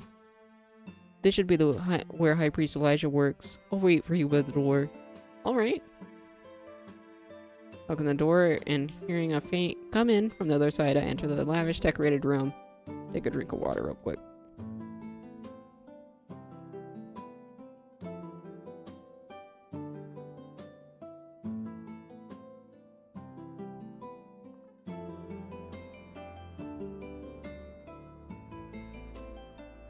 Okay. Okay, to the left, numerous cabinets support shelf upon shelf with thick spin books, while a large, beautiful painting hangs on the opposite wall. Oh, who are these folks? They're cute too. 3 people sit behind desks. My left, a green-haired man is focused on some large stacks of paper. He looks up when I enter and gives me a gentle smile. His table is decorated with shining crystals. How curious. To my right, a priestess with curly red hair looks up from the architecture, plans for a huge building upon which she's been drawing with red ink. Her face lights up with a bright smile. The podium in the back is Elijah's desk. Welcome to our office, Saintess Celeste. That's the Saintess? I'm happy to finally meet you. I'm Meredith, development overseer, currently in charge of leading the construction of the cathedral in Solus. I didn't even know there was a cathedral being built in the capital. Further evidence of how little Celeste cares about anything other than hunting and horse riding. Welcome, Saintess. I'm Gareth, the financial administrator. Oh, that makes sense because your hair is green. Gareth and Meredith are my trusted confidants. Together we take care of most important matters concerning the Church of the God of Light. Pleased to meet you both. I'm Celeste Dequery, the Saintess of the Golden Bow. Today we'll talk about what it means to be the Saintess of the Golden Bow. And I'll show you some of your duties. We'll go to the east side of Solus. The journey will take about around an hour. We'll be taking the carriage to get there. Meredith will accompany us. I'll hop off at the cathedral construction site so I can perform my duties as the overseer there. What about Gareth? We can't fully close the office because someone might have an important request for the High Priest. I'll stay here and take care of the piles of paperwork. Gareth gestures to the stack of papers on his desk, and his gentleness doesn't change into a scowl. Maybe he likes working with documents? I got something for you, Saintess. For me? Yes, here. Meredith takes a package from the shelf behind me and hands it to me, barely hiding her excitement. What is it? A proper outfit for the Saintess. Clothes. You can use my living room to get changed. Elijah gestures to the door near the podium on which his desk stands. Meredith walks towards the entrance. Puzzled, I followed her. Enter a cozy living room with beige and brown decor. Vegetation is even more plentiful here than in the office. Does the High Priest like plants? Yes, he believes nature is a gift from God. That's why he surrounds himself with plants and takes good care of them. Do you think the same way about plants? I believe everything that's around us has been created by the God of Light, but I don't attach a special meaning to the plants. For example, the cathedral building we're in. Solus is a way for us, the faithful, to prove to God we're using the abilities he has given us so we can accomplish amazing things. The cathedral, once built, will be the largest building in the capital. It will be proof of what we can achieve with our hands and minds. That sounds wonderful. Gareth, on the other hand, is enamored with the rarer and more beautiful creations of God's light, especially gems and jewels. That's why he surrounds himself with gleaming items such as you've seen on his table. Also, he's constantly looking to establish new crystal mines on behalf of the church. He is green. The crystal mines that belong to the church are the source of most of our wealth.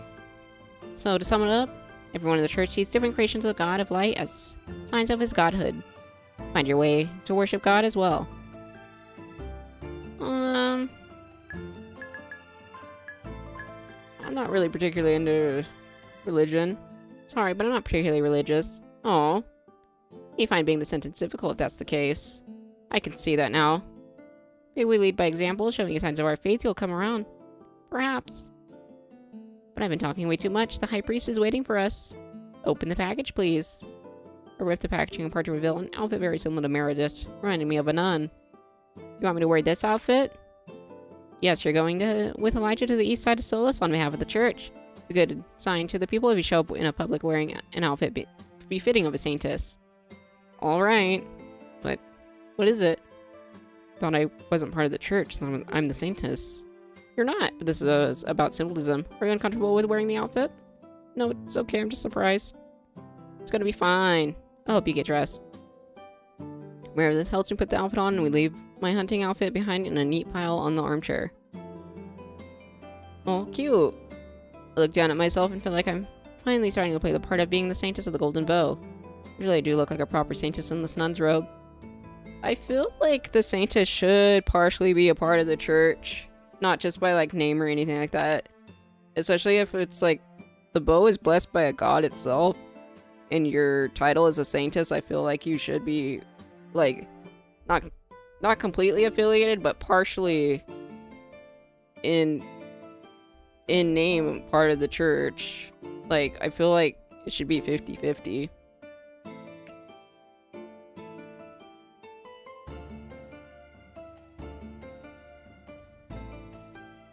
Okay. I think I now understand the symbolism of changing into a church's outfit. After all, I'll be meeting people who need me to bring them help. We leave Elijah's apartment and enter the office again. Oh. Elijah sighs wide when he sees me in the Saintess outfit. I blush embarrassed by his scrutiny and suddenly feel self-conscious. What the hell, man? Do I look strange? Oh, you look wonderful. It'll be easier for you to get into the role of the Saintess this way. We'll soon see. Oh, okay. Elijah picks up 2 large leather bags and gestures to the door. We're ready to go. We'll be back in the afternoon. Good luck with the paperwork, Gareth. I'll be okay. We leave the priest's office, making our way out the palace. Board the carriage with the symbol of the sun on the side. Levi takes a spot next to the coachman at the front. After half an hour of traveling, we stop in front of a large construction site. Meredith calls at her stop and hops out of the carriage. We continue traveling for another half an hour. We've reached the eastern gate. Excellent. Stop just behind the gate. I want to give the Saintess a good tour of Eastern Solace. Understood, sir. The carriage stops and Elijah opens the door. He walks out of the carriage and extends a hand to me to help me down as well. I take it and get out. When I see what Elijah has so inactively been preparing for me, my mouth drops open. This is the land beyond the eastern wall slowly slopes down. As far as I can see from our vantage point, there's a sea of tents in a various stage of disrepair. They're made of cloth of various colors, whatever kind of material their owners could get a hold. The area smells of unwashed bodies and extreme excrements. What is this place? The Solace nobody speaks about. The wayfront is to the east and is moving towards the capital with each passing year. This means each year, some citizens of the Lokari Empire lose their homes in demon attacks. To save their lives, many travel to the capital in search of a better future. There are so many refugees, and the capital has no place for them at all. The Empress has long forbidden war refugees from coming inside the walls. She doesn't want to hear their pleas. It takes me a long time to be able to negotiate with her to let the church's healers come to this slum 2 times a week so we can help the ones in most dire need. This is the truth behind the war. We've been holding on without the Saintess, but as you can see, this war is slowly becoming a losing battle. If we hadn't appeared as a Saintess in this decade, would we really be able to hold on another 10 years? Or would we lose all hope and eventually let the demons destroy us? Surely the Lokari Empire's army would never give up fighting. Without them holding the front, the demons would come to the capital, and even farther west. If you fight for a long time only to slowly lose ground over and over again, it can be easy to lose faith. Elijah's voice sharpens as if I hit on a very personal emotion in his heart. Maybe I shouldn't voice any opinions on the matter of the Lokari Empire's war. I'm not really from this world after all, and I don't know how much about the situation. That doesn't mean I don't want to find out anymore. I want to help where I can. I understand the situation now. Thank you for bringing me here, Elijah. How can I help these people? We'll go around the whole slum so we can present you to the people. We'll stop to talk to everyone who wants to converse with us. It'll take a few hours, but I want the word to go around about the Saintess of the Golden Bow as a real person who came here to make sure everyone knows she's ready to save them. Do you think you can live up to this role? I'll do my best. I don't want to let these people down. Yes, I'll do my best. Seems to me that you're confident in your role. That's good. We need you to put your heart into convincing everyone you're going to save them. Let's go then. Follow Elijah deeper in the slum. Levi steps close behind me, his hand on his sword. He's out of tension in case something bad happens. Oh my god, Levi, I forgot you were here. Passed by several people with sunken cheeks, ashen skin, and hollow eyes. When I gaze upon the refugees, I finally understand what a rare commodity hope is amongst them. Hope won't feed them, and won't make their wounds close, and won't increase their living standards. At the same time, when Elijah approaches a skinny, sickly woman and channels his holy magic through his staff, the relief she feels after she becomes healthier again brings a smile to her lips and some light to her eyes. Thank you, High Priest. The High Priest is here? The High Priest is here. Mom, are you feeling better now?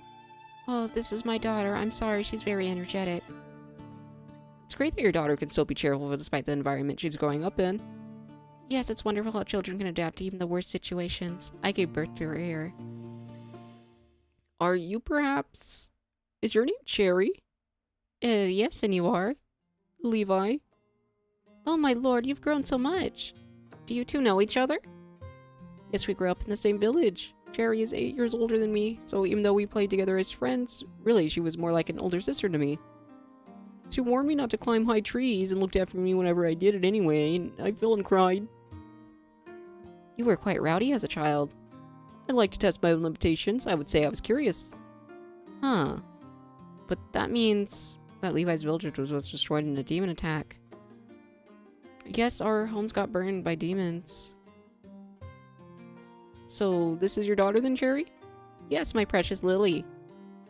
Lily? She looks so much like you did when you were a child. That's why I thought I might know you. She does really have my face, doesn't she? Lily runs up to me and tugs at the bottom of my skirt. Who are you? I've never seen you before. Are you a new nun? I kneel down in front of the girl to put my face level to hers. I'm the Saintess of the Golden Bow. The Saintess? The Saintess is really a myth? She's not real? That's what my mom said, and Mom's no liar. Lily. I'm very much real. Holding the bow of my back and show the artifact to the girl. This is the Golden Bow. Only I can wield it, or so it seems. Will you defeat the Demon Queen with it? That's the plan. Mom says if the Demon Queen is never defeated, we can go back home to rebuild the village she comes from. We have something great to look forward to. Will it really be something great? Yes, you're going to see a world that's much more beautiful than the place you live in now. Vast valleys, lush forests, wide blue skies. I've only ever heard about valleys and forests from the adults. And hopefully you'll be able to see them for yourself. Isn't that exciting? Well, yeah. I'm sorry, Saintess. I think it's difficult to be excited about experiencing things you've never seen before.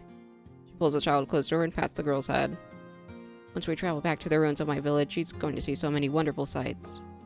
I'll pray for you, Saintess. I want you to have the strength to defeat the Demon Queen. Thank you. Elijah nods at me. I follow him through the slums, away from the girl and her mother. At some point, someone grabs the skirt of my dress from behind and yanks. Immediately, Levi draws his sword and my hand goes to the golden bow. I turn around only to see a man without a leg. He smiles, showing his mouth devoid of teeth. He doesn't look dangerous, so I gesture at Levi to stand down. Can the pretty nun heal me too? We can't make what is already lost grow back. Damn, I thought as much, but it was worth a shot. I kneel in front of the man once he lets go of my dress. I wouldn't be able to heal you anyway. I have no healing powers. You don't? I thought all nuns and priests can heal.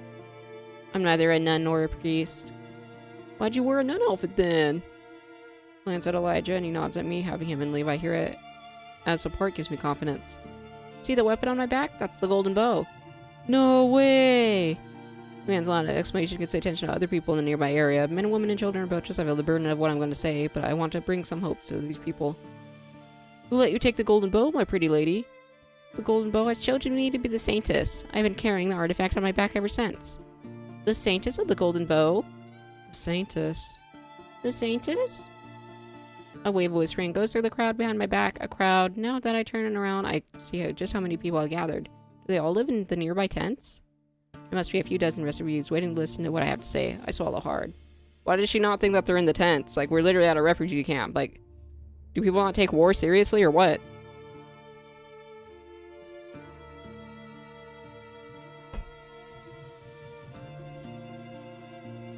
Yes, I'm the Saintess of the Golden Bow.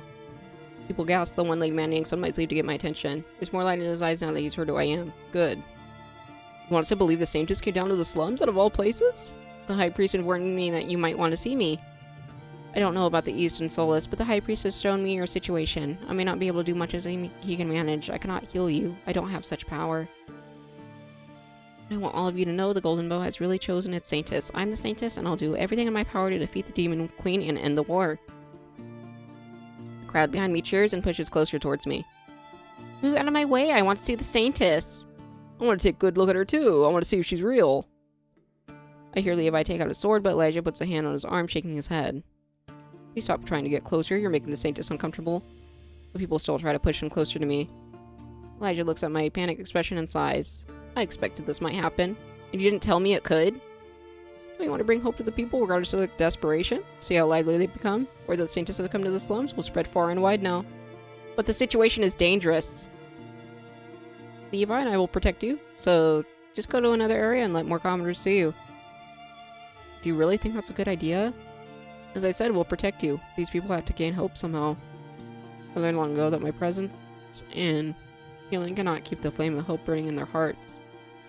No matter what I do, keep their will to live alive, it's not enough.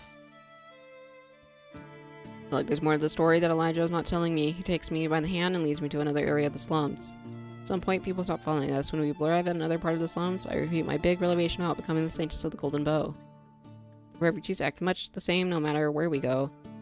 We're exhausted when Elijah finally says we've done enough. Stop at an area with a few dozen cots, all filled with patients. Between the cots, more people lie on bedrolls on the ground.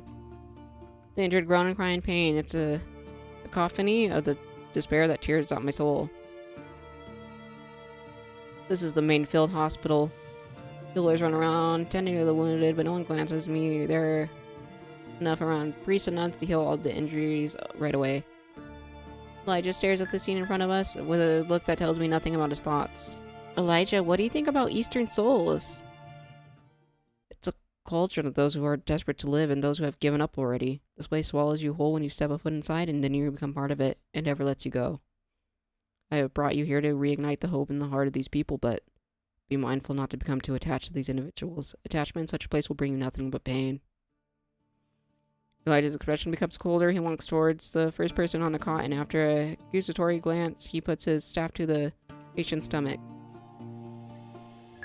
The injured man's whole body shines with the healing light. He lets out a groan of relief. I walk towards Elijah, even though he told me not to get attached to the individuals here. Attachment is not the same as caring, is it? I care about all the people here in Eastern Solace. I'm just not supposed to single them out as individuals, because when they die, I will suffer. That's what Elijah wanted to teach me, right? You've been helping out in the Eastern Solace for a long time, haven't you? Not that long, only since I became the High Priest. 2 years, and it feels like I've spent decades here. Thank you for bringing me here, Elijah. I'll do as you said. I'll be the beacon of hope for these people. For as long as you have strength to help, please do so. Just be mindful, your dedication doesn't burn brightly enough to cause pain. Leaving me confused, he moves on to the next patient and heals him. So do I the same. I walk up to each and every one of those men and women and tell them I'm the Saintess and tell them that I'll defeat the Demon Queen. Even though sometimes I find it hard to look at the patients with their burned bodies and mutilated limbs, I continue on, following on Elijah around the field hospital. It's the only thing I can do for these people, be their ray of hope. At the end of the day, I almost can't stay standing on my feet. We travel back to the palace in silence. The sun sets by the time we arrive.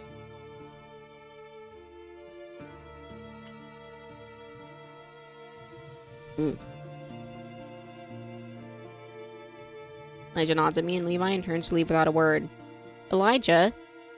I'm looking forward to going with you to Eastern Solace next week. I'm glad.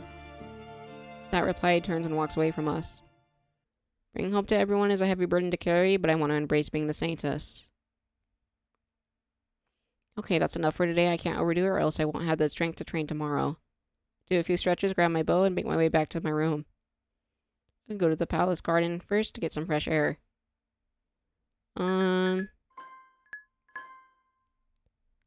I am going to make a quick trip to the restroom, and then we will continue playing. Just for one moment here.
Suima, sorry. Okay, I'm back now.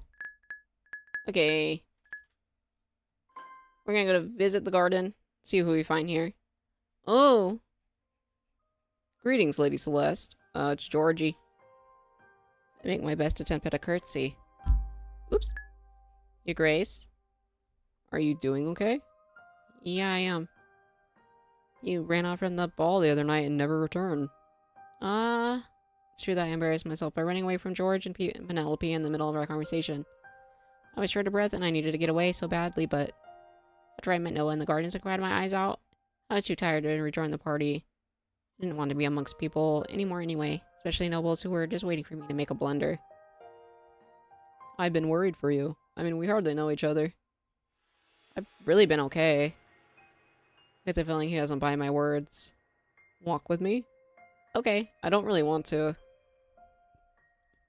Walking on a while in silence till we reach the less frequented part of the gardens. I mean to ask you about something, but the dining table during a ball didn't seem like the right place. Could you tell me more about the demon that attacked you?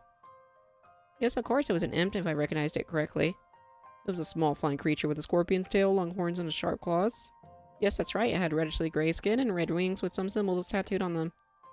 They come in various colors. Do they? Yes, imps are plenty at the warfront. They have a cruel nature sinking to play with their victims rather than outright kill them like other monstrosities. Though they're relatively easy to kill, magic or arrows, if one can keep up with their swift movements, they know how to dodge attacks well. Demons are more intelligent than humans give them credit for. You know a lot about demons. It's because he is one. I'm not sure how much you know about me. I used to be the general in the Lokari Empire's army, and I fought off the warfront for years. The general? Yes, the highest ranking officer in the field. But aren't you very young to hold such an important position? George chuckles. You mean the Chaos Emeralds? I'm momentarily stunned when I see his beautiful, relaxed smile. You're one to judge. Celeste just turned 18 this year. I was 3 years older when I died. Yeah, you're right. I'm 26. Oh, then you're not that much older than me. Ooh, get away from her. You think 8 years is not much? In a world where there are bigger age gaps between couples and arranged marriages... Wait, am I thinking about George's love interest? He isn't asking me this question for me to consider him romantically. Depends on why you're asking. This guy's creepy. I suppose you're right. Just I feel older than my age. The years I spent on the battlefield took a toll on me. Could you tell me more about the war? Sure, what would you like to know? The war has been going on for decades now. Is it really possible to win without the saint? We encountered the Demon Queen herself on numerous occasions, but we couldn't kill her with magic or weapons. Even light magic wielded by powerful priests couldn't breach her defenses. She has a dark aura shield around her that flecks all incoming attacks. Nothing has been able to get through so far. She keeps the demon army very well organized. They obey her commands even at the cost of their lives. Since demons value their own lives very little, they fight viciously and to the death. They're a difficult opponent to face. You've really seen the Demon Queen? Yes, so she can change her form. One moment she's a beautiful woman, the next she's a horrifying monstrosity. I see.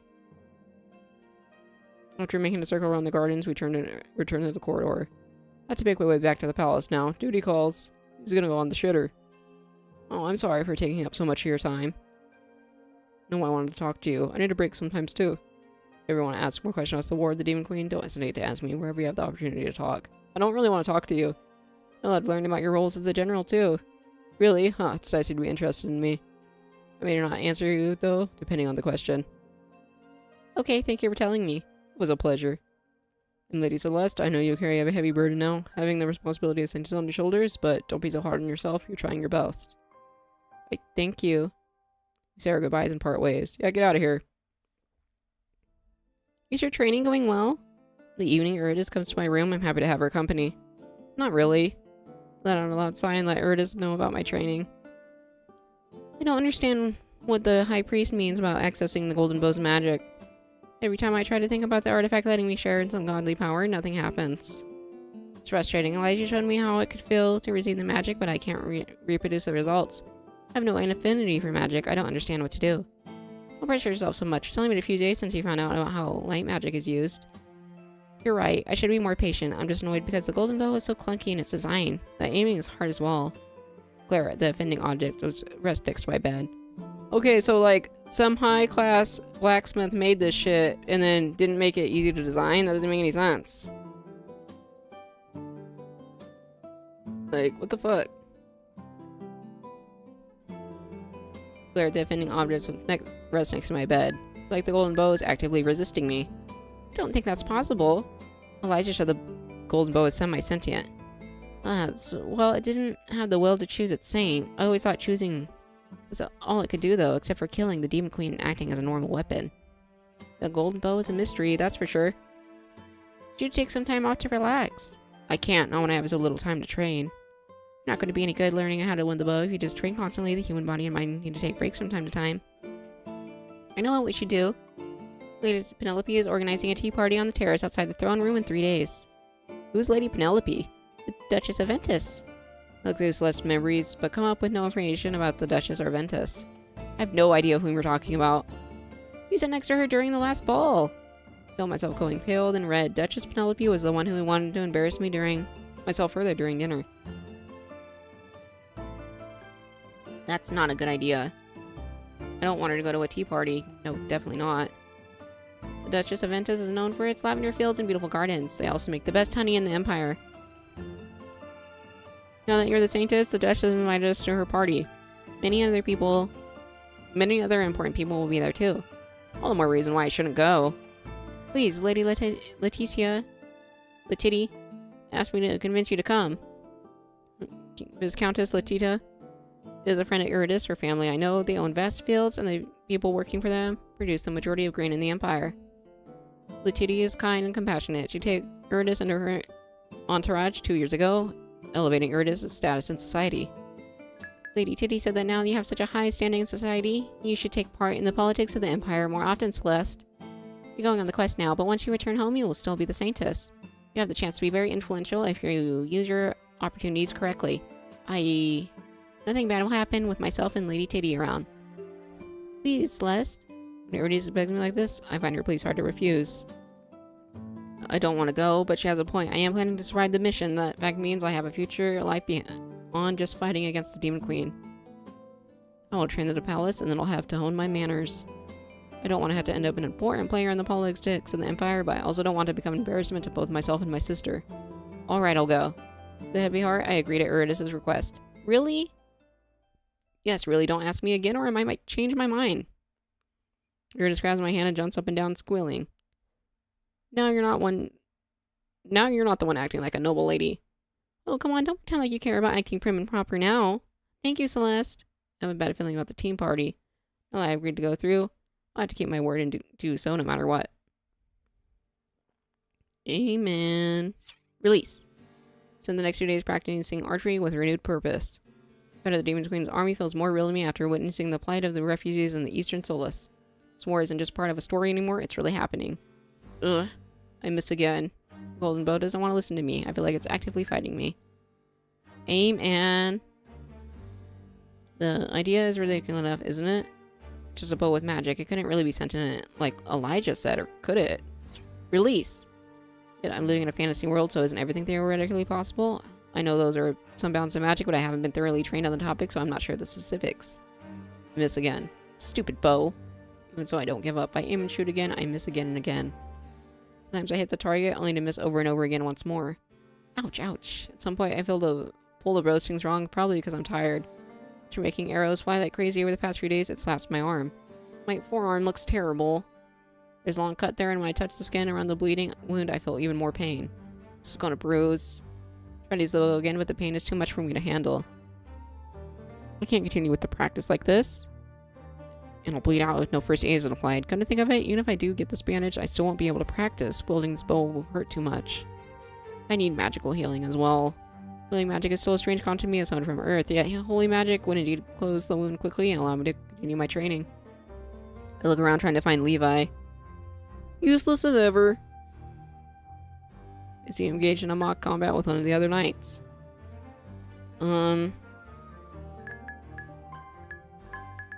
Levi's useless. I'm gonna go find him a priest myself. I don't want Levi to find out I'm injured. From what I can see in Celeste's memories, he always whips out whenever his lady's hurt.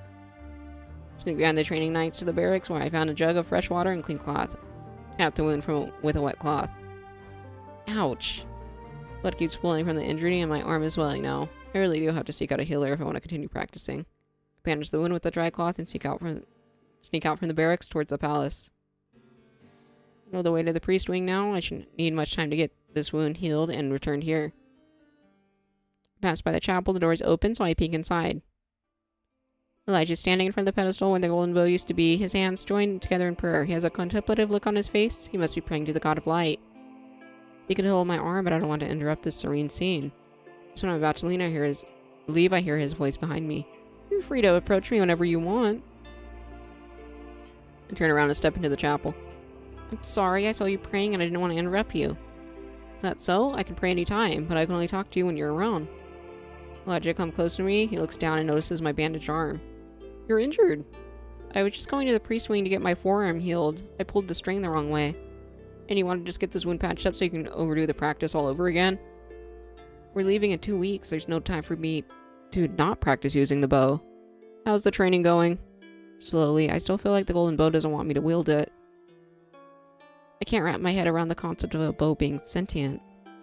You're convinced it doesn't want to shoot for you? Maybe you're the one who's blocking its power.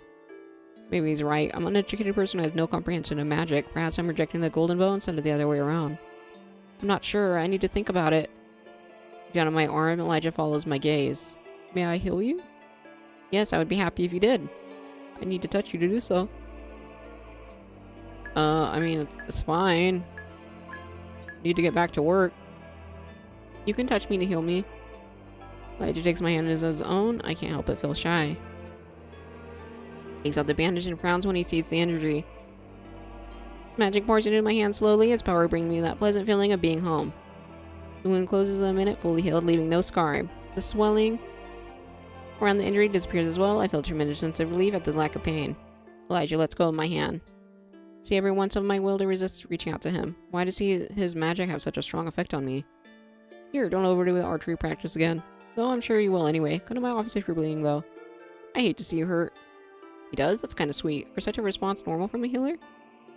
There's so much I don't know about Elijah. His role in the book was mostly a part of the love triangle between himself, Levi, and Noah. The novel didn't go into much detail about him as it did about the other two. That's kind of fucked up. What is it? Thank you. No problem. What's on your mind? Forgive me if I shouldn't ask this question, but we've interacted a few times so far, yet I realize I know so little about you. I've been especially curious ever since seeing how being in the Eastern Solace affected his mood. Close off his question made me eager to understand his thoughts better. Haha, why would you want to know about me? Of all people. I'll tell you something about me. 3 brothers. I was born a commoner, a farmer's son. As you know, when a citizen turns 10, be they a commoner or noble, our affinity of light magic is tested. I found out I was very strong at wielding holy powers. That's why my parents decided to give me to the church. I spent the next 10 years training as a priest and honing my magical skills. Do you miss your parents? I've seen them only 3 times since they gave me up, so no, I don't. We don't have a strong connection. Same with my brothers. If anything, my family was relieved to have one less mouse to feed. She's asking this, but she went to an isekai world, no problem, and she thought about a book before she died. She didn't give a fuck about her family.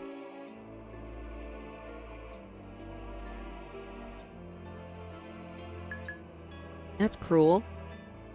It's just life. Farmers don't have it easy, especially with the threat of the demons looming closer and closer each year. My parents have a farm that's only a week away from the battlefront by horseback. Should nothing change and the demons continue to advance, the farm will be destroyed by the end of the next decade. He talks about the possible destruction of his parents' farm with such a detached tone. He really doesn't have warm feelings for his family. My colleagues from the church quickly became my family. Gareth and Meredith, mostly. We all graduated from the church collegium together 2 years ago. A month later, I turned 18, so it was time for me to test to become the saint. Many people thought I would be the chosen one given my strong affinity for holy magic. I even took some archery training to prepare, realizing the odds were high for me to be the saint. Though I'm nowhere near very skilled at shooting the bow. Yet the golden bow didn't choose me. However, the time came for the head of the church to change. So knowing I wasn't the saint and taking it into account my achievements and skills, the previous high priest nominated me for the position. I was selected and became the new high priest. I've held the role ever since. Do you like being the high priest? It's a lot of paperwork and making major decisions. I do enjoy the job, most of the time. Has the information I've given you about me satisfied your curiosity? Yes, thank you for sharing more about yourself. Now then, I need to return to the office. Nice chatting with you, Saintess. You should talk more often. I nod. Elijah gives me one final smile and walks out of the chapel. During the training grounds, Levi hasn't noticed my absence. Glad I didn't want him to worry. Take the golden bow in my hand and stare it down. Not going to win against me. Knock an arrow into the bow and aim. Continue training until I tire myself out. Next day comes, it's time for the Duchess Penelope's tea party. I always wanted to pretend I have gotten about the occasion, especially when Eurydice and Linda wants in the room to get me ready for the outing. Tea party is a more informal affair than a ball or an audience with the Empress, so I opt for a more modest dress. Arrive at the terrace outside of the throne room just in time for the event. Tables are set up and laden with so many kinds of colorful cakes that my mouth waters. If only I wasn't a noble lady. I'm supposed to mind my manners and eat daintily, otherwise I would have taken a full cake of each flavor, all for myself.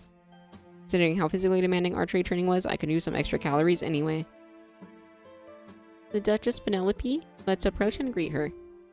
The war is nothing. It's so far away and doesn't concern any of those of us who are in the capital. Why should we worry about something that will never bother us? You're right, Lady Penelope. I hope that you get attacked. Are the demons even real? Hold back a long sigh. Listening to Duchess Penelope only makes me side even more firmly with George's beliefs. He isn't here today, though. Tea party seems to be a woman-only event. You know, if he wasn't, though, I doubt Penelope would have invited her nemesis to her private gathering. I mean, have any of us ever seen a demon? What if they're nothing more than a myth? You're just gives me a look, clearly telling me to hold back any comments, yet I can't stand by and listen to the Duchess's stupidity any longer. Why the hell did you think that this was a good idea, Eurydice? This is dumb as fuck. I have, you know. Have what? I've seen a demon. I'm looking at her right now. But anyway, looks between me and Eurydice, her cruel smile from the night of the ball returns, and my blood freezes in my veins. Well, if it isn't the daughters of Count Dequery. Eurydice and the Saintess Celeste, was it? That's right. Hello, Lady Penelope. Thank you for inviting us to your tea party. I thought it would be entertaining if we got to talk to Saintess, considering her reputation. Tell me, Lady Celeste, what makes you claim the demons are real? I shot one.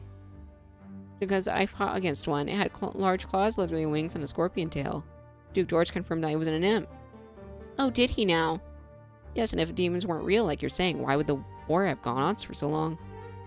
Why would people have waited for the Saintess to come for 20 years? It's because nobody else but the Saintess can defeat the Demon Queen. So the soldiers have to continue standing on their ground against the demons until I'm able to defeat the Fiend. If, as you suggest, money is pulled away from supporting the war effort, don't you think wave after wave of demons will close in on the capital, eventually sweeping you and your followers' comfortable lives away? Were you to tell me what I should believe and how I should lead my political faction? I am the Saintess. Alright, that's enough for now. How about we get the tea party properly started? Lady with long orange braids interrupts us. Eurydice seems relieved at the sight of her. She must be Viscountess Letitia. Lady Penelope huffs. She walks over to one of the cake tables. She turns around, she claps her hands, has a smile on her face that can almost be considered pleasant. Suggested by our gracious guest, Viscountess Letitia, let's get to the tea party started. I'm so looking forward to the shortcake. That atmosphere changes instantly. Excited chatter ensues as the ladies make their way over to the cake, taking a little bit of each on their plates. Servants are nearby. We're supposed to choose cakes for ourselves today. Eurydice sits down with Lady Letitia's entourage. I'm not sure where I should sit. I don't recognize anybody else except for my sister and her favorite lady. Sit down with us. Leaf watches with me. I take a seat next to Eurydice. There's one more free seat next to me, but nobody takes it. Among small talk, we dig into cake. Talk of Countess Letitia's table is much more pleasant than any conversation with Lady Penelope. I relax. At some point, Lady Letitia gives me a pointed look. You really should be more careful about what you're saying, Lady Celeste, for your own good. But what Duchess Penelope said was just stupid. The other ladies gave me a startled look. Letitia lets out a long sigh. That's what I'm talking about. It's fine to have your own opinion. Nobody should force you to agree with her. But you're the Saintess now, an important person in the political climate of the Lokari Empire. You may not feel like your role has changed, especially since your reputation still follows you. However, people are listening carefully to everything you say or do. You're a public figure now. I'm sorry that I'm so inadequate. Duchess Penelope doesn't believe the war is important. Duke George has the opposite opinion. You wish you may formally join the side of either of them, or you may choose to stay politically neutral like I am. You're focused on the quest to defeat the Demon Queen now, but a time will come when you return to your journey and you will still be the Saintess. Think carefully on what you want to do. Right. Maybe that the demon army will disperse once their leader is slain, or we may have to fight the remaining demon hordes for decades to come. The debate between Penelope and George may become important, or it may grow to be the most heated topic in the court. Be mindful of what your impact your words have and choose them wisely. Thank you for your advice. The Viscountess has given me something to think about for the future. I've been so focused on my training that I haven't thoroughly considered the politics of my situation. Lady Letitia is right, the Saintess is more than just a tool to the end of the war. I'll think carefully about what you said. What's with the long faces? Some guys is seat next to me, a man. What's this man doing at the girls' party? Is it Noah? Yep. Do not see Noah sitting next to me with a wide grin on his face. Noah, what are you doing here? I was taking a break from work and decided to go out for a walk into the gardens. I saw you having fun at a tea party, so I decided to crash it. Just like that, you figured you'd crash it? Perks of being the crown prince. This table is talking about such a serious matters, though. Why don't you ladies enjoy yourselves more? Especially you, Celeste. I hear you're training really hard. I am. That's good. I like women who know their way around weapons. You mean around dick? I blushed at the implication of what Noah had said. He's flirting with me again, making me embarrassed, and this time he's doing it in front of a table full of wide-eyed noblewomen. Noah, why are you teasing me so much? Why? Please stop teasing me. It's really bothering me. You're sending the wrong signals, acting like you're really interested in me. You don't know enough about me to be so casual with me.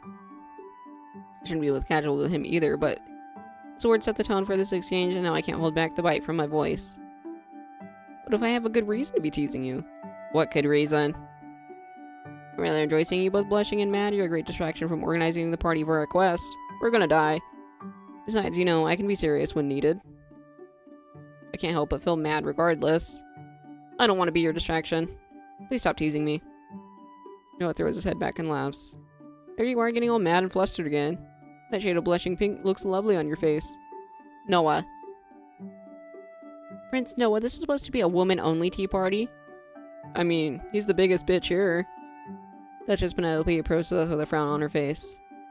I've had my fill of Celeste expressions anyway, so I'll be going now.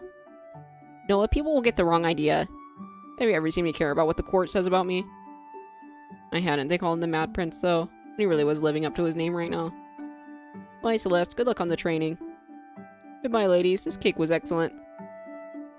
He managed to snag a bite of cake during our conversation, and now he leads a load of cakes onto his plate before walking off. Wish I could act with him so much freedom, yet Lady Letitia just told me I can't act how Noah does. A shame, really. Let's, continue the tea party. As the party continues, I notice ladies from Penelope's entourage drifting behind my back, whether they think I can't hear or maybe they don't care if I can hear them. Have you seen how she acts around Prince Noah? Could it be that there's something between them? I've seen her with High Priest Elijah a few times. You don't think she's going after a man of faith, do you? My servants gossiped about her knight being in love with her. What a shameful thing. Well, now I'm just a fucking hoe to everyone. Sat alongside and returned to Letitia's table. Ladies there already asked me about the relationship with Noah, but they're without any presumptions about its nature. I'd love for all the noble ladies to be that kind. For the rest of the tea party, I focus on not embarrassing myself any further. 4 days later, while I'm hanging out in the living room of our apartment, Lady Eurydice approaches me with a spring in her step. Celeste, we received invitations to another ball. Oh no. Oh, they're one of those painful social gatherings. Look!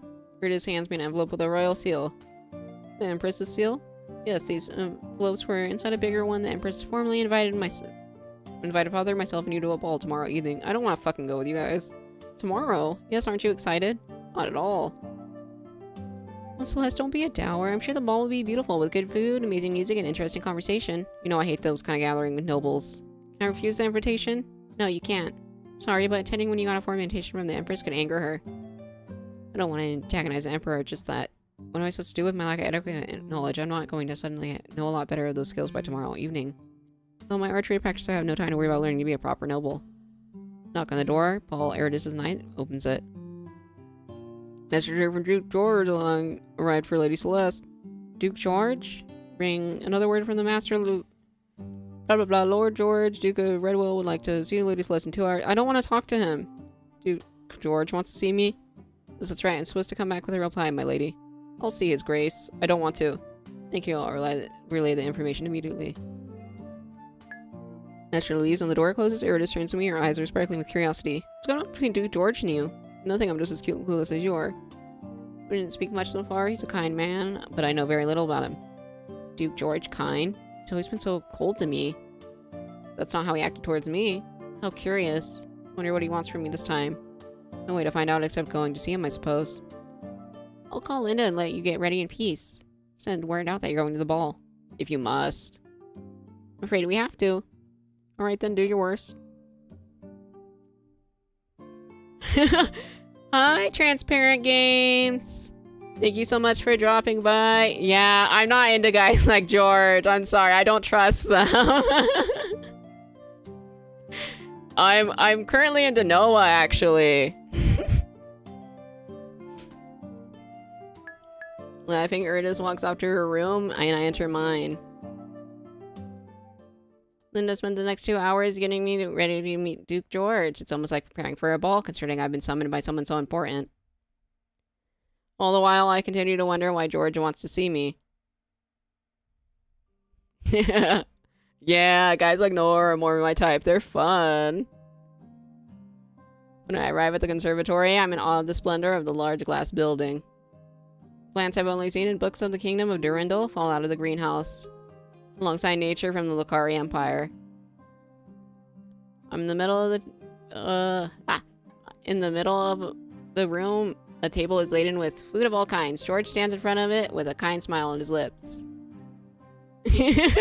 No, for real, like, he's so suspicious. Like, usually guys like this, they want something from the MC with how gracious they're being, and the fact that he has, like, warfront knowledge, I don't trust that. Like, there's no way he's doing this for our sake. He's suspicious. Okay. Welcome, Lady Celeste. Your Grace? What is the occasion? I take another good look around. There's enough food for a party. Where's everyone else? There's only one servant in attendance standing by the glass wall. Trying to be as inconspicuous as possible, Levi takes a spot next to him. There will be nobody else coming. It'll be just you and I. I haven't eaten lunch yet, so I thought I'd like to partake in the meal with you. You want to eat with me? Yes, that's right. I would go even further. I have a proposal for you. I'd like to offer you a private etiquette lesson. You what? I noticed your lack of proper knowledge manners during the last ball. I can't fix your lack of knowledge in one sitting, but I'd at least like to help prevent you from getting embarrassed in front of the court. Oh, I can skip his stuff? I think I'll read through it so I have a good opportunity to, like, read all this stuff. But why do you want to help me? Perhaps I have an interest in you and would like you to feel better in your skin as a noble lady. An interest? What kind of interest? Nothing suspicious, I assure you. Now, will you accept my offer to help? You're just offering me exactly what I need right now. With tomorrow's ball coming up, I've already stressed about my guaranteed poor performance at the table. If you can help me feel more at ease during the ball, maybe I'll actually be able to tolerate the social gathering. On the other hand, Erdis warned me that George isn't usually kind. And should I accept his offer, I will end up indebted to the Duke. Oh, okay, in terms of choice. Okay.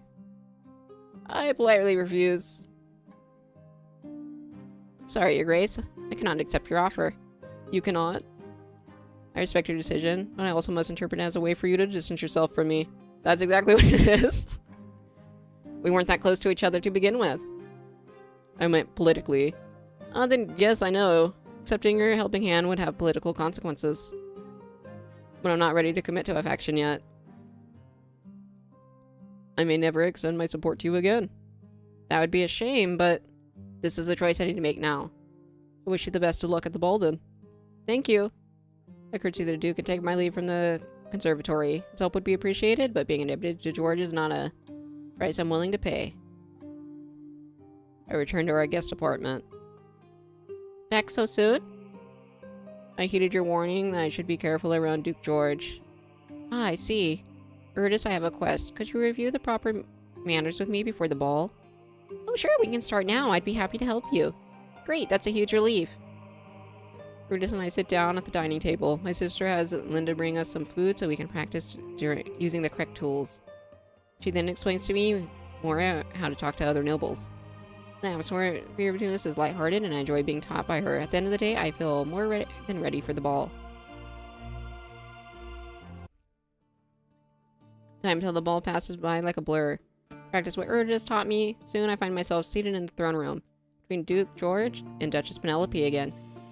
Take a good look at the cutlery. I think I remember which piece is correct to use for each kind of food. Penelope has a smirk on her face, but I turn my head away and look at George instead. Gives me a small nod. The Empress starts the dinner, and I take small bites of the food on my plate. I use the correct forks and spoons. Penelope gives me a side eye, clearly disappointed when she finds no fault in me. I relax, listening to the beautiful music. In no time, the dinner's over. Say, Saintess. Lady Penelope strikes up the conversation with me, and my breathing quickens again. What if I say something wrong? How are you finding the ball? It's, These gatherings tend to be rather dull, especially the more you attend them. Which is why I'm glad you joined us. You're a new person to talk to. Bring a breath of fresh air into this sad excuse of a ball. I glance around, but nobody's listening to us. The other nobles are engaged in conversations with each other. Duke George has left the table. I see him dancing with a young noble lady I don't recognize. Do you really think I'm a welcome addition to this ball? Of course I do. I also applaud your courage in standing up to me when we talked about demons. I was angry at your audacity at first, but after I thought more about it, I realized there's something fresh in the way you approach politics as well. I hope you survive the encounter with the Demon Queen so we can have much more conversations in the future. So, if I choose to support, you would get a CG here dancing him. Oh, okay, so now that I offended him, I can't dance with him. That's fine. He's the one who doesn't get to dance with me, actually.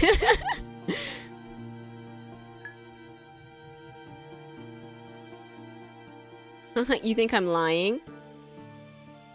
No, I'm sorry if I'm not... Wait. Yeah. I'm not some kind of grotesque villain. I'm just a noble lady with different opinions than yours on some important matters. No, I'm not ready to align myself with anybody yet. For now, I'm only focused on defeating the Demon Queen. I don't know what will happen when we return from the quest. Think about the political aspect of being the Saintess after my most important role is fulfilled. So be it. Enjoy the rest of the ball then, Saintess. I hope the demons you face don't swallow you whole. Thank you. Knowing now that Duchess Penelope isn't watching my every mistake with a hawkish gaze, I find it easier to relax and enjoy the ball. Talk to different nobles from all sides of the political conflict central to the Lokari Empire court. The exchange of opinions is refreshing.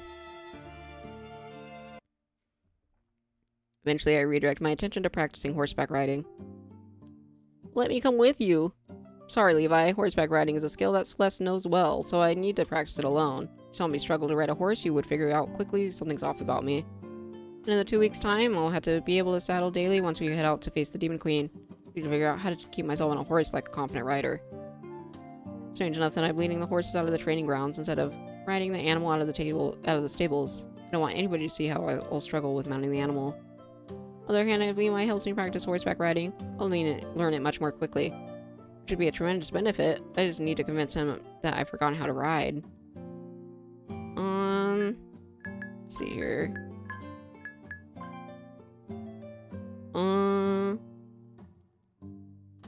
Well, I mean, we can always just blame it on the bow. We can always just say that the bow took away my horseback riding.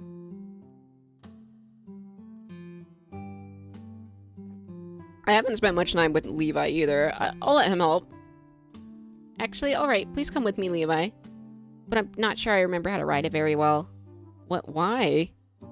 Maybe the shock of being chosen by the golden bow, or maybe it's this horse, or the fact that I've been traveling in my Saintess clothes, which means I've had to learn to ride side saddle now. I don't feel very confident in my skills. Could you help me mount the horse? Okay. Levi shakes his head, but gently lifts me up to put me in the horse's saddle. My legs don't cooperate, unfortunately, and I kick the side of my horse, my weight lifting more towards Levi. Oof. Levi stumbles, and I hold on to him more, afraid we'll both tumble over. And we do. Levi falls to the ground. I land on top of him, my face against his chest. You've only ridden the horse the normal way before, but I thought side saddle can't really be that bad. I'm so sorry. No, it's okay. I'm sorry, I'm getting off you right now. Oh, you don't have to rush. I scram off Levi as quickly as I can and stand on my feet. Levi gets up from the ground as well. Can we try again? Of course. Levi helps me up on the horse again, and this time we successfully get me mounted. I don't feel very secure up here. We'll get used to it, I suppose. Let me grab another horse and we'll go outside of Solus through the western gate. There are only fields out there, so we'll have enough space to let the horses run freely. Sounds like a good plan. Levi ends up leading my horse, holding the reins on both of our mounts. We practice all day and I learn mounting and dismounting under his tutelage. By the time we're done, I feel worn out. But the next day, we go at it again. After 2 more days of practice, I slowly learn to ride the horse. Levi looks to get confused about having to teach me so many basics of riding again. I catch him staring at me whenever I fumble. We figure out I'm not one who everyone thinks I am. The anxiety of that possibility causes me to make even more mistakes. My 2 weeks of practicing are only interrupted by another trip to the Eastern Solus with Elijah. For the visits to the slums, I again take Levi with me. There are more patients in the field hospital today. The war front started moving towards Solus a month ago. The refugees are from Barwood, the town that was swallowed by the marching demon horde, recently arrived in Solus. Luckily, many managed to escape death. They marched towards the capital on foot for weeks, before finally reaching safety. They arrived hungry and in dire need of medical help for festering wounds, barely patched up by the few priests who survived the attack. They were met with the sight of Solus beyond the wall. The truth of the environment they would have to live in from now on hit their resolve hard. Is there anything I can do to raise their spirits? Yes, give them hope as the Saintess. Hope is the commodity that's least in supply in Eastern Solus. If you don't mind, Celeste, could I seek out Cherry and Lily again? Sure. I'm gonna help the wounded. For the rest of the day, I wander between the cots, talking to the patients. Even though at times I don't truly believe I can defeat the Demon Queen, I push my doubts aside. Pretend that I'm sure of my skill in wielding the golden bow, and I'm sure an arrow I shoot will fell the Demon Queen. I make the refugees believe there's hope for peace, and in the process I come closer to trusting in myself. Spend the last week riding the horse at a steady pace, getting to know the area. I'm still far from a great rider, but I think I'll be able to stand the journey to the Demon Queen's castle now. Before I know it, all the time I had left until we embark passes and suddenly have to pack for the journey. Linda is the one doing the packing, but Erdis is in the room too. You should take another pair of pants. Noah told us to pack light. We will only have 4 wagons for provisions and some luggage. I can't take too much with me. Besides, I'll still be in my Saintess outfit throughout the journey. Something about being the beacon of hope to the party, a symbol of our victory. But won't you be uncomfortable? I learned to ride saddleside because I already knew I'd be traveling in my nun clothes, which don't have pants. I'll be okay. If you say so. Later that day, the party gathers on the training grounds. Noah takes a head count for everyone. The party consists of 20 people. Noah, Tarek, Levi, and 5 other knights. 3 mages, 5 archers, besides myself, Elijah, Gareth, and 1 other healer. Feels like a small group for such a grand quest. Still, the Empress just seemed disinclined to budge on the number of people allowed in our party on our deadline to leave for our journey. Can't change the situation, though. I've done the best I could. We ride for days. Only when we were close to being out of the sunlight do we stop to make a camp. I'm so tired from traveling at the end of the day that I immediately collapse as soon as I lay out on my bedroll. Fortunately, I'm exempt from the night watch. No one wants all my focus to be on the fights as the Saintess, so he needs me as well rested as possible. I don't expect to be attacked by the demons this far from the front line, but you never know. The demon who attacked me near the Dequery mansion wasn't supposed to be that close to the capital either. After another few days of riding, my back and butt are sore, but I finally feel myself getting used to the motion of being in a saddle for many hours. Then I'm so tired that I can no longer care about the pain. Week onto our journey, I've been seeing so much of the beautiful Lokari Empire countryside with its vast pastures and fields and lush forest. It truly is beautiful. I love this CG. It's late April, so we've observed farmers plowing the fields in preparation for the season, as well as planting potatoes and other vegetables. Wheat is already growing in the scattered patches. Ride alongside Levi and converse with him so that the time passes by more quickly. It takes a few more days to finally get used to being in the saddle for long stretches of time. The other members of our party grow more comfortable on horseback too. As we travel farther and farther from the capital, I start hearing more chatter amongst everyone. As the next week passes and we get closer to the front lines, we encounter our first demons. Oh, look at those guys. Flying eyeballs, or so I've heard the soldiers call them. There are several swarms of the creatures ahead of us. Their wings flap and their scorpion tails slash through the air. Their mouths open to show snake-like tongues. They're almost cute. Dodge! Patrice, a mage I got to know during one of our conversations at camp, shouts when the demon's eye suddenly launches beams of red light towards me. Fall to the ground and the beam passes by me, just missing me by a hair. Pay more attention to the battlefield, Saintess. Easy to say when I have no experience with real combat. Stand next to Patrice, who has prepared a ball of water at the end of her staff and is now firing a blast of water at the eyeballs. She hits one of them directly. Wailing, the fiend drops to the ground. Is this really your first proper fight, Saintess? It is. I will support you then, and so will the melee combatants. She gestures to Levi and Noah, who are now taking care of the other two eyeballs that attacked me. All you have to do for your part is fire the bow at the eyeballs that are flying too high to be taken down with the swords. Also, don't forget to breathe. Only now do I take a deep breath. Alright, noted. Let's fight then. Take an arrow with my quiver and knock it into the golden bow. I draw a steadying breath and shoot the arrow at the eyeball flying at the top of the swarm. I miss, but the way it avoids my shot allows me to learn more about the movements of the creature. When I fire another arrow, I hit the fiend and take it down. Yes! Great job, Saintess. Patrice has taken down 2 demons in the time it's taken me to fell 1, but comparison is unnecessary. From what I've heard, she's a trained soldier from previous war experience. If I gain more experience here on the battlefield, maybe I'll become as proficient as she is. But first I have to survive long enough to become a good at combat. So I push my fears aside and fire an arrow, then another. After a while, the fight is over.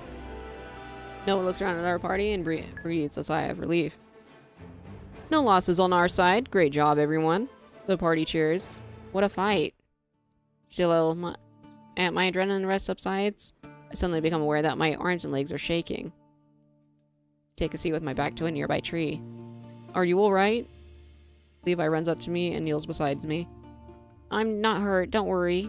I'm just a bit overwhelmed by the fighting. Is there anything I can do to help? No, Levi, I just need to get used to real combat with enemies rushing at me to kill me.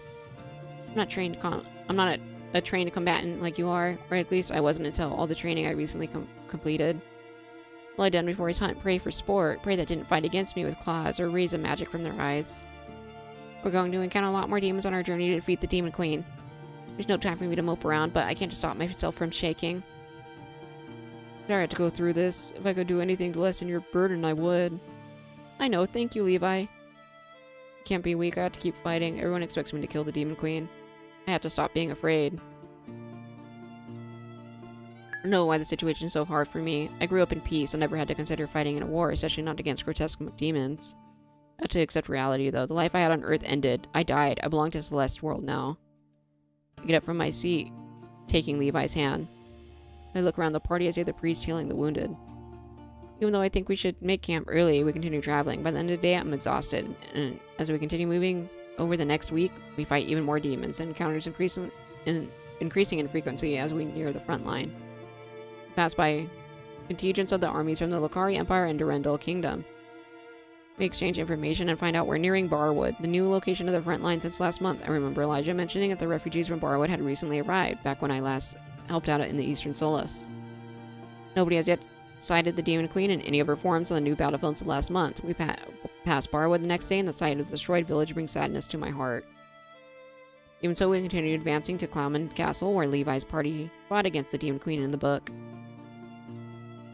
We arrive at the Clowman Castle the next day after tomorrow. Be ready to engage with the hordes of demons. The town in front of the castle has been overtaken by hundreds of fiends. We'll be entering the real battlefield now. Noah gives us instruction on how to fight as a party. We'll divide into 4 formations, and everyone will be assigned as a civic area to defend. I'm in the same formation as Noah, Levi, Elijah, and Patrice. We're at the core of the party, the most important team. Noah, Levi, and Patrice are tasked with protecting me as well as fighting the demons. Elijah is there to provide healing should any of us get injured. We all confirm that that we accept Noah's orders. Is everyone else gonna die besides us? That would really suck.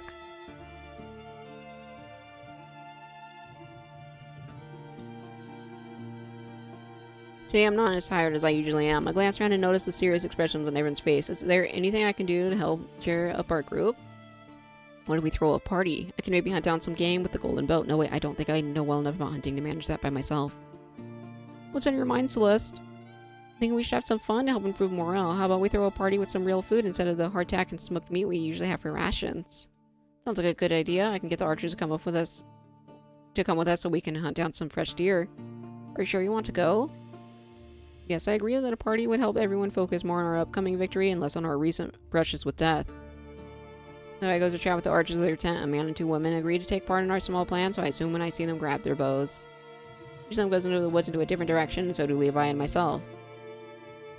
I don't usually know how to hunt, but I couldn't have admitted that to Levi since Celeste was an excellent huntress. Over a few hours, I just fumbled through the woods. I don't manage to bring anything back with me, but Levi and the others don't question my lack of game. They say that it was difficult to find any animals due to the nearby presence of demons. Others at camp cheer up with the fresh venison starts cooking on the campfire, and the heavenly smell reaches their noses.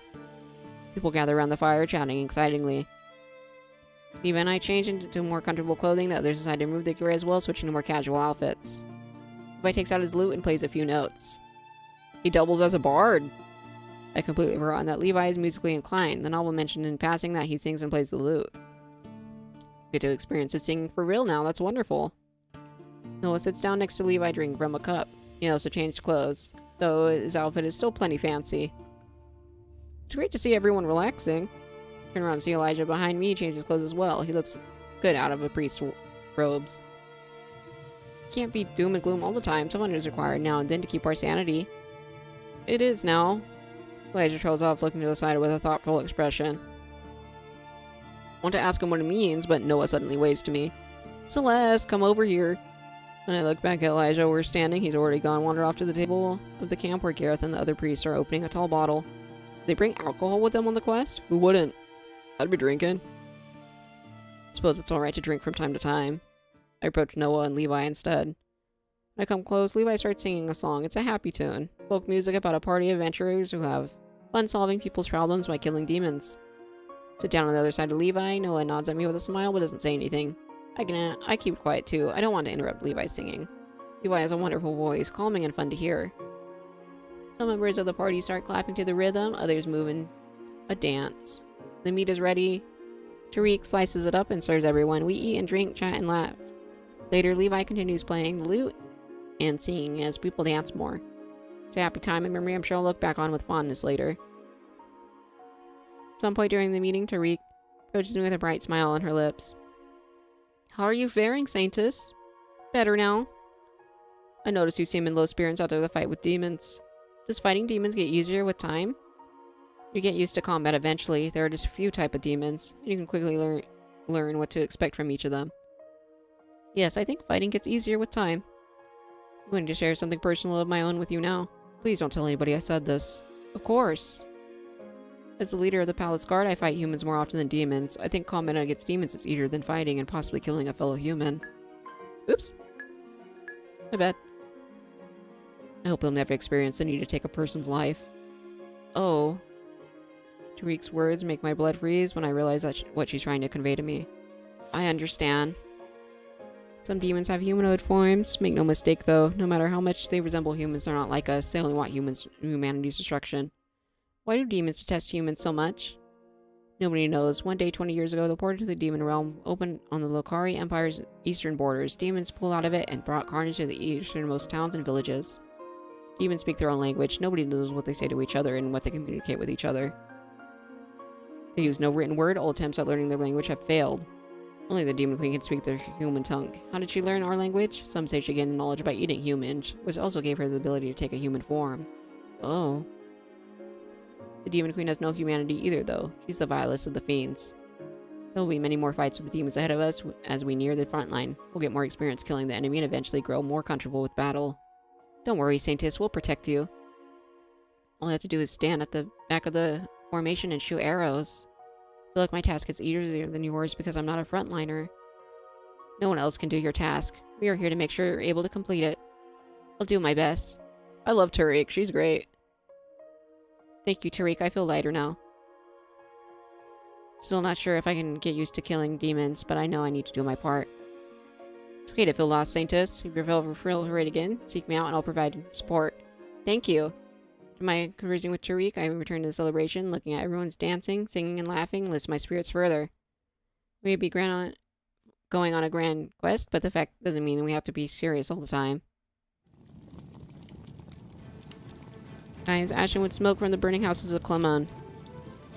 Demons of different terrifying shapes are flying above the rubble. We need to push through the ruins of the town to reach Clemon Castle. We'll confirm our understanding of Noah's orders and we get into our plan formations. I take position at the back of my group next to Patrice and Elijah. Noah and I and Levi take the front. Next over to the other groups, Noah has organized them similar to ours, an archer, a caster, and a few frontliners for each party. Clear the round to Clemon Castle. Formations 1 and 2, you're going first. For formations 3 and 4, you'll follow out to the first two groups, clear the path. I'm in formation 3, Noah has to wait a few minutes before you reach deeper into Clemon. First formations already cleared the path, but demons pull between our groups and theirs leading onto the ground on a flap of wings. Clear away for all of our groups toward the castle, we'll have to put up a fight. I grip the golden bow more friendly and take an arrow out of the quiver. There's no time to be afraid, we have to break through and I have to do my part. Devil blocks our path. He's a humanoid demon with a whip made of fire. He waves the weapon around him in front of himself, making a low, guttural sound. Swallow hard. The fact that he's so human-like is unsettling. I remind myself of any conversation with Tariq at the campfire. The demons are not humans. Advance! Noah gives the order. Our formation gets into a fighting stance. The frontliners, Levi and Noah, run up to the devil and engage him in a melee. A swarm of flying eyes appear above the devil. But the devil there are better at target for me. I can harm the fighters with my arrows if I shoot at the humanoid demon while they're fighting them. I aim the golden bow at the feet and I think about what Elijah taught me about accessing the golden bow's magic. Could my shot become more powerful if I use the light magic imbued arrow?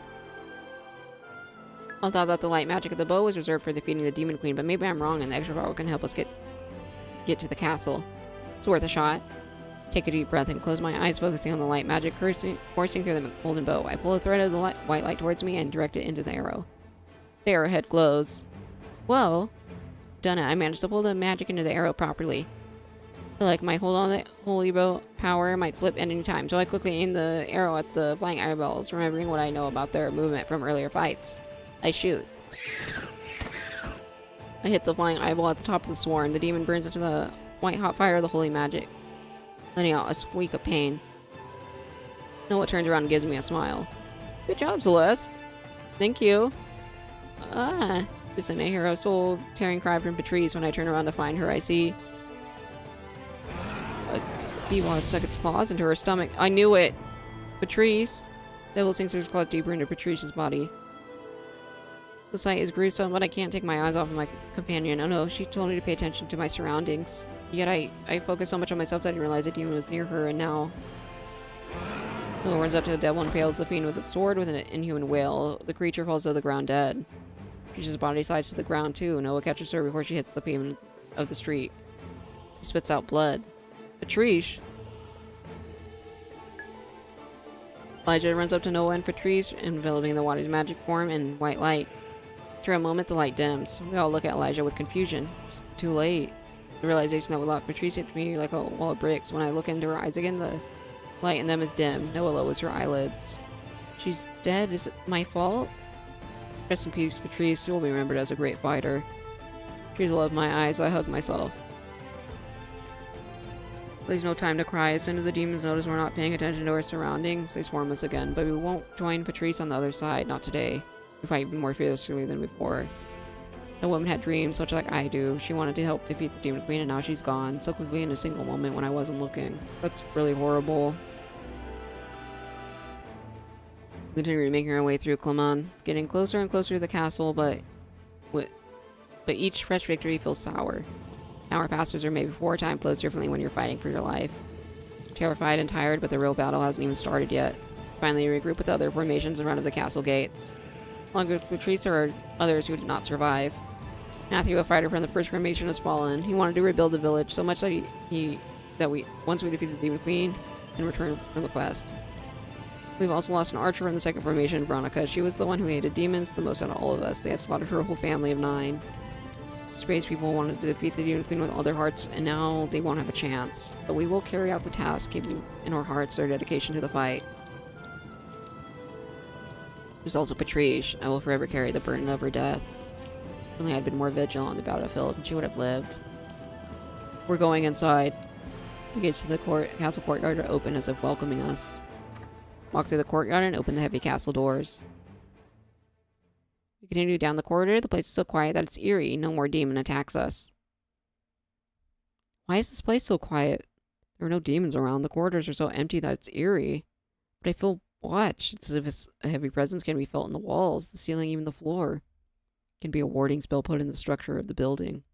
What's a warding spell? It informs the caster if others enter the specific area where the magic has been cast.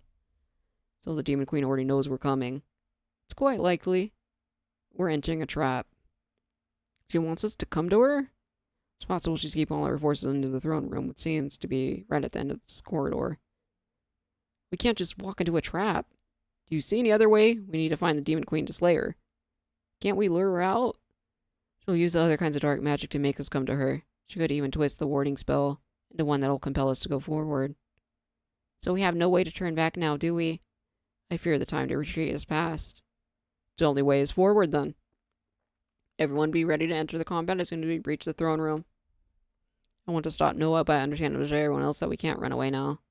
We can't possibly die here either, though, can we? I trained so hard to be ready for this moment. A few steps later, we enter the grand hall, which now serves as the throne room of the Demon Queen. There, she sits on her throne, a smirk on her face. Snatched waist. She's a beautiful woman, but she's unmistakably not fully human. Horns protrude from her head, and there's a third eye on her forehead. She swirls her long tail in the air. Her leathery wings flutter. She's as gorgeous as she is deadly. You've arrived. I've been expecting you, Saintess. Hi, Betty. Her voice is enchanting, pulling me toward her. There must be something magical about it. I would never want to come close to this monster of my own free will. Get in formations. There's no chance you just want to quietly die, is there? No.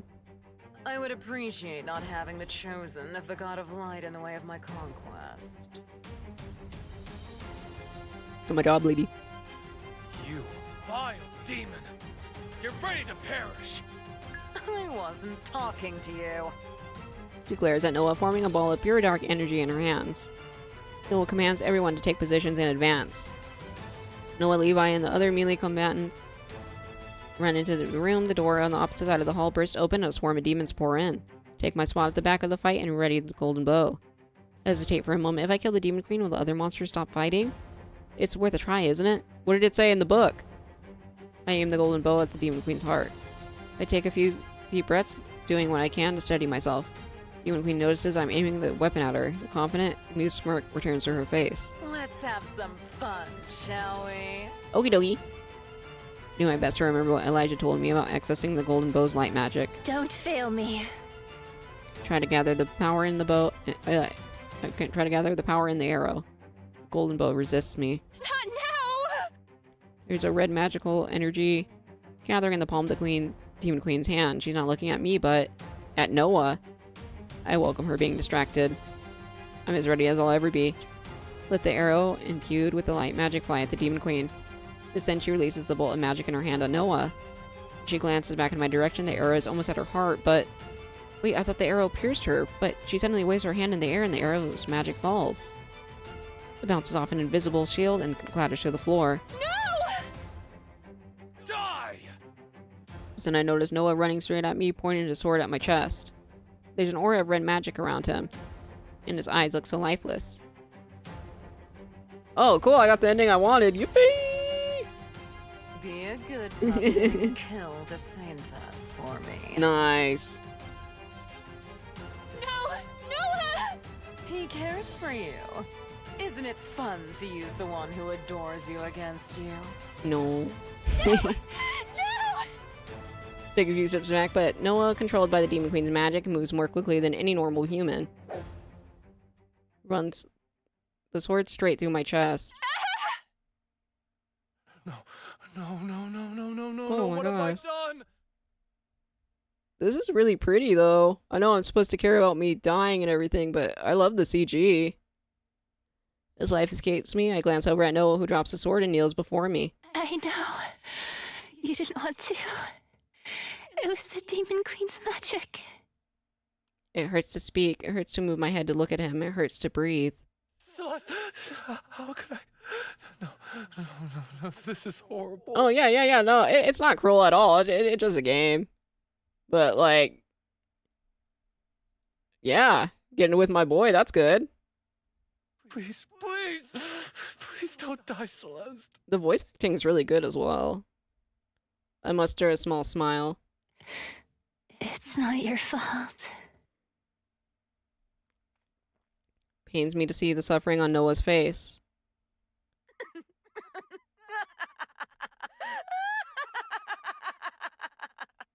Demon Queen's ominous laughter is the last thing I hear before I slip into the darkness. This is where we probably begin the time loop. I'm in heaven again in the comforting cotton-like substance. I lost my fight against the Demon Queen. I couldn't control the golden bull properly. Now the Lokari Empire will have to wait for another saint, if one will ever come. I'm not in physical pain anymore, but my heart aches from regret. The fight against the Demon Queen is no longer mine. I'm dead. I won't be able to save anyone. I'll miss Noah and the others. The heavenly sound can be heard in the quiet of this space again. You must fight on. I'll do my best. The angelic voice is back. What do you mean I have to continue fighting? I'm dead. Before I can protest further, my soul gets pulled into the golden whirlpool again. I close my eyes, becoming dizzy just like last time. When I open them again, I find myself in front of the golden bow in the chapel, my hand touching its gold surface. The pain from the bow's light magic entering my body is excruciating. I faint before I can even scream. Oh my god. This less experienced death is not the end of the Saintess journey. Will you be able to rewrite her fate? Thank you for playing Saintess the Golden Bow demo.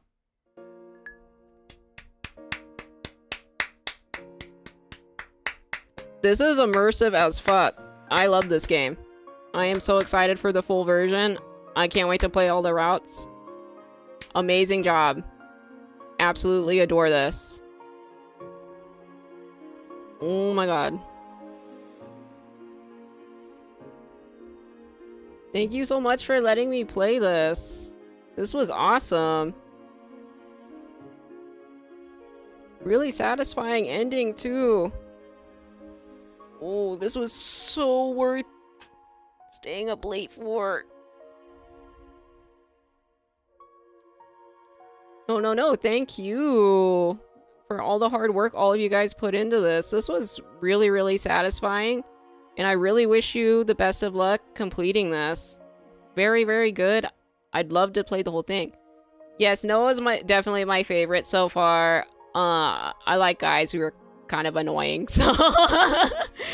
Yeah, definitely favoring Noah so far. This may change if I play people's routes. I may end up liking somebody else, but I feel like it'll probably just be Noah.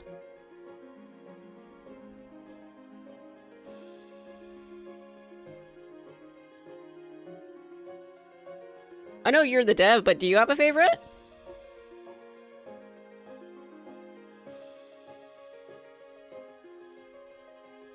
April 2027? I can wait.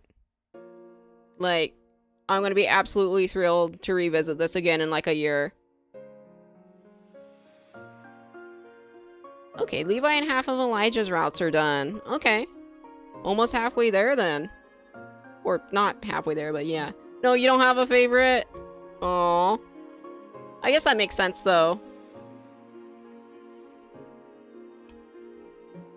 Oh, you love them all for different reasons. Yeah, that makes sense. You are the creator. Gotta love all your babies.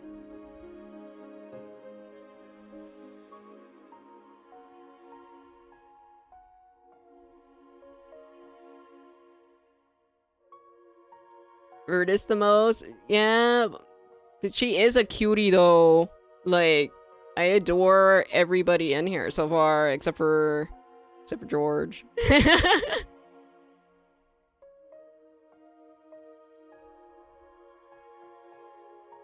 I love the maid Linda a lot. I love her design.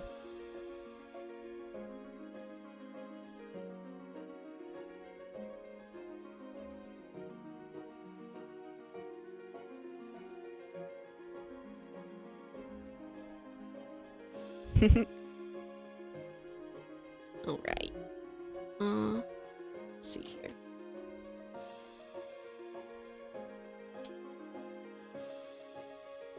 Alrighty here. Georgia the DLC. I may buy it and play it just to support you guys. I tend to be a completionist when it comes to visual novels. Oh, thank you so much. I'll happily use the key, and I'll probably be streaming this again once it comes out. No, I'm a knower. I already know what's going on with George.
Alright. With that, I think that we're going to be wrapping up here for today.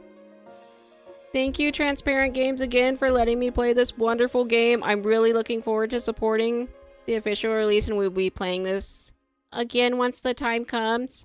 April 2027 is a long wait, but I am looking forward to the completion of all of your hard work.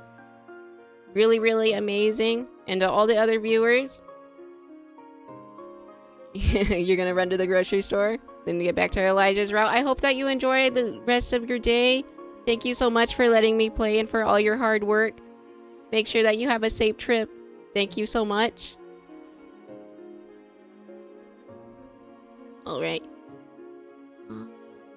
If you want to make any different choices for me, viewers who are watching today, make sure that you download the demo. It is available on Steam. Make different choices. Probably pick whatever boy you're interested in. Perhaps he'll die for you at the end before you're reincarnated. Thank you so much for joining me today. Tomorrow, I will be taking a break from the Otome Game Celebration. So no stream tomorrow, but we will be doing a double feature. On Friday, we'll be playing 2 games. One probably early afternoon and one probably later in the evening. Alright. This has been Saintess of the Golden Bow by Transparent Games. Make sure to give them a follow. Make sure to download this game on Steam, or the demo of it. And I'll be seeing you again on Friday. Thank you so much. Bye-bye.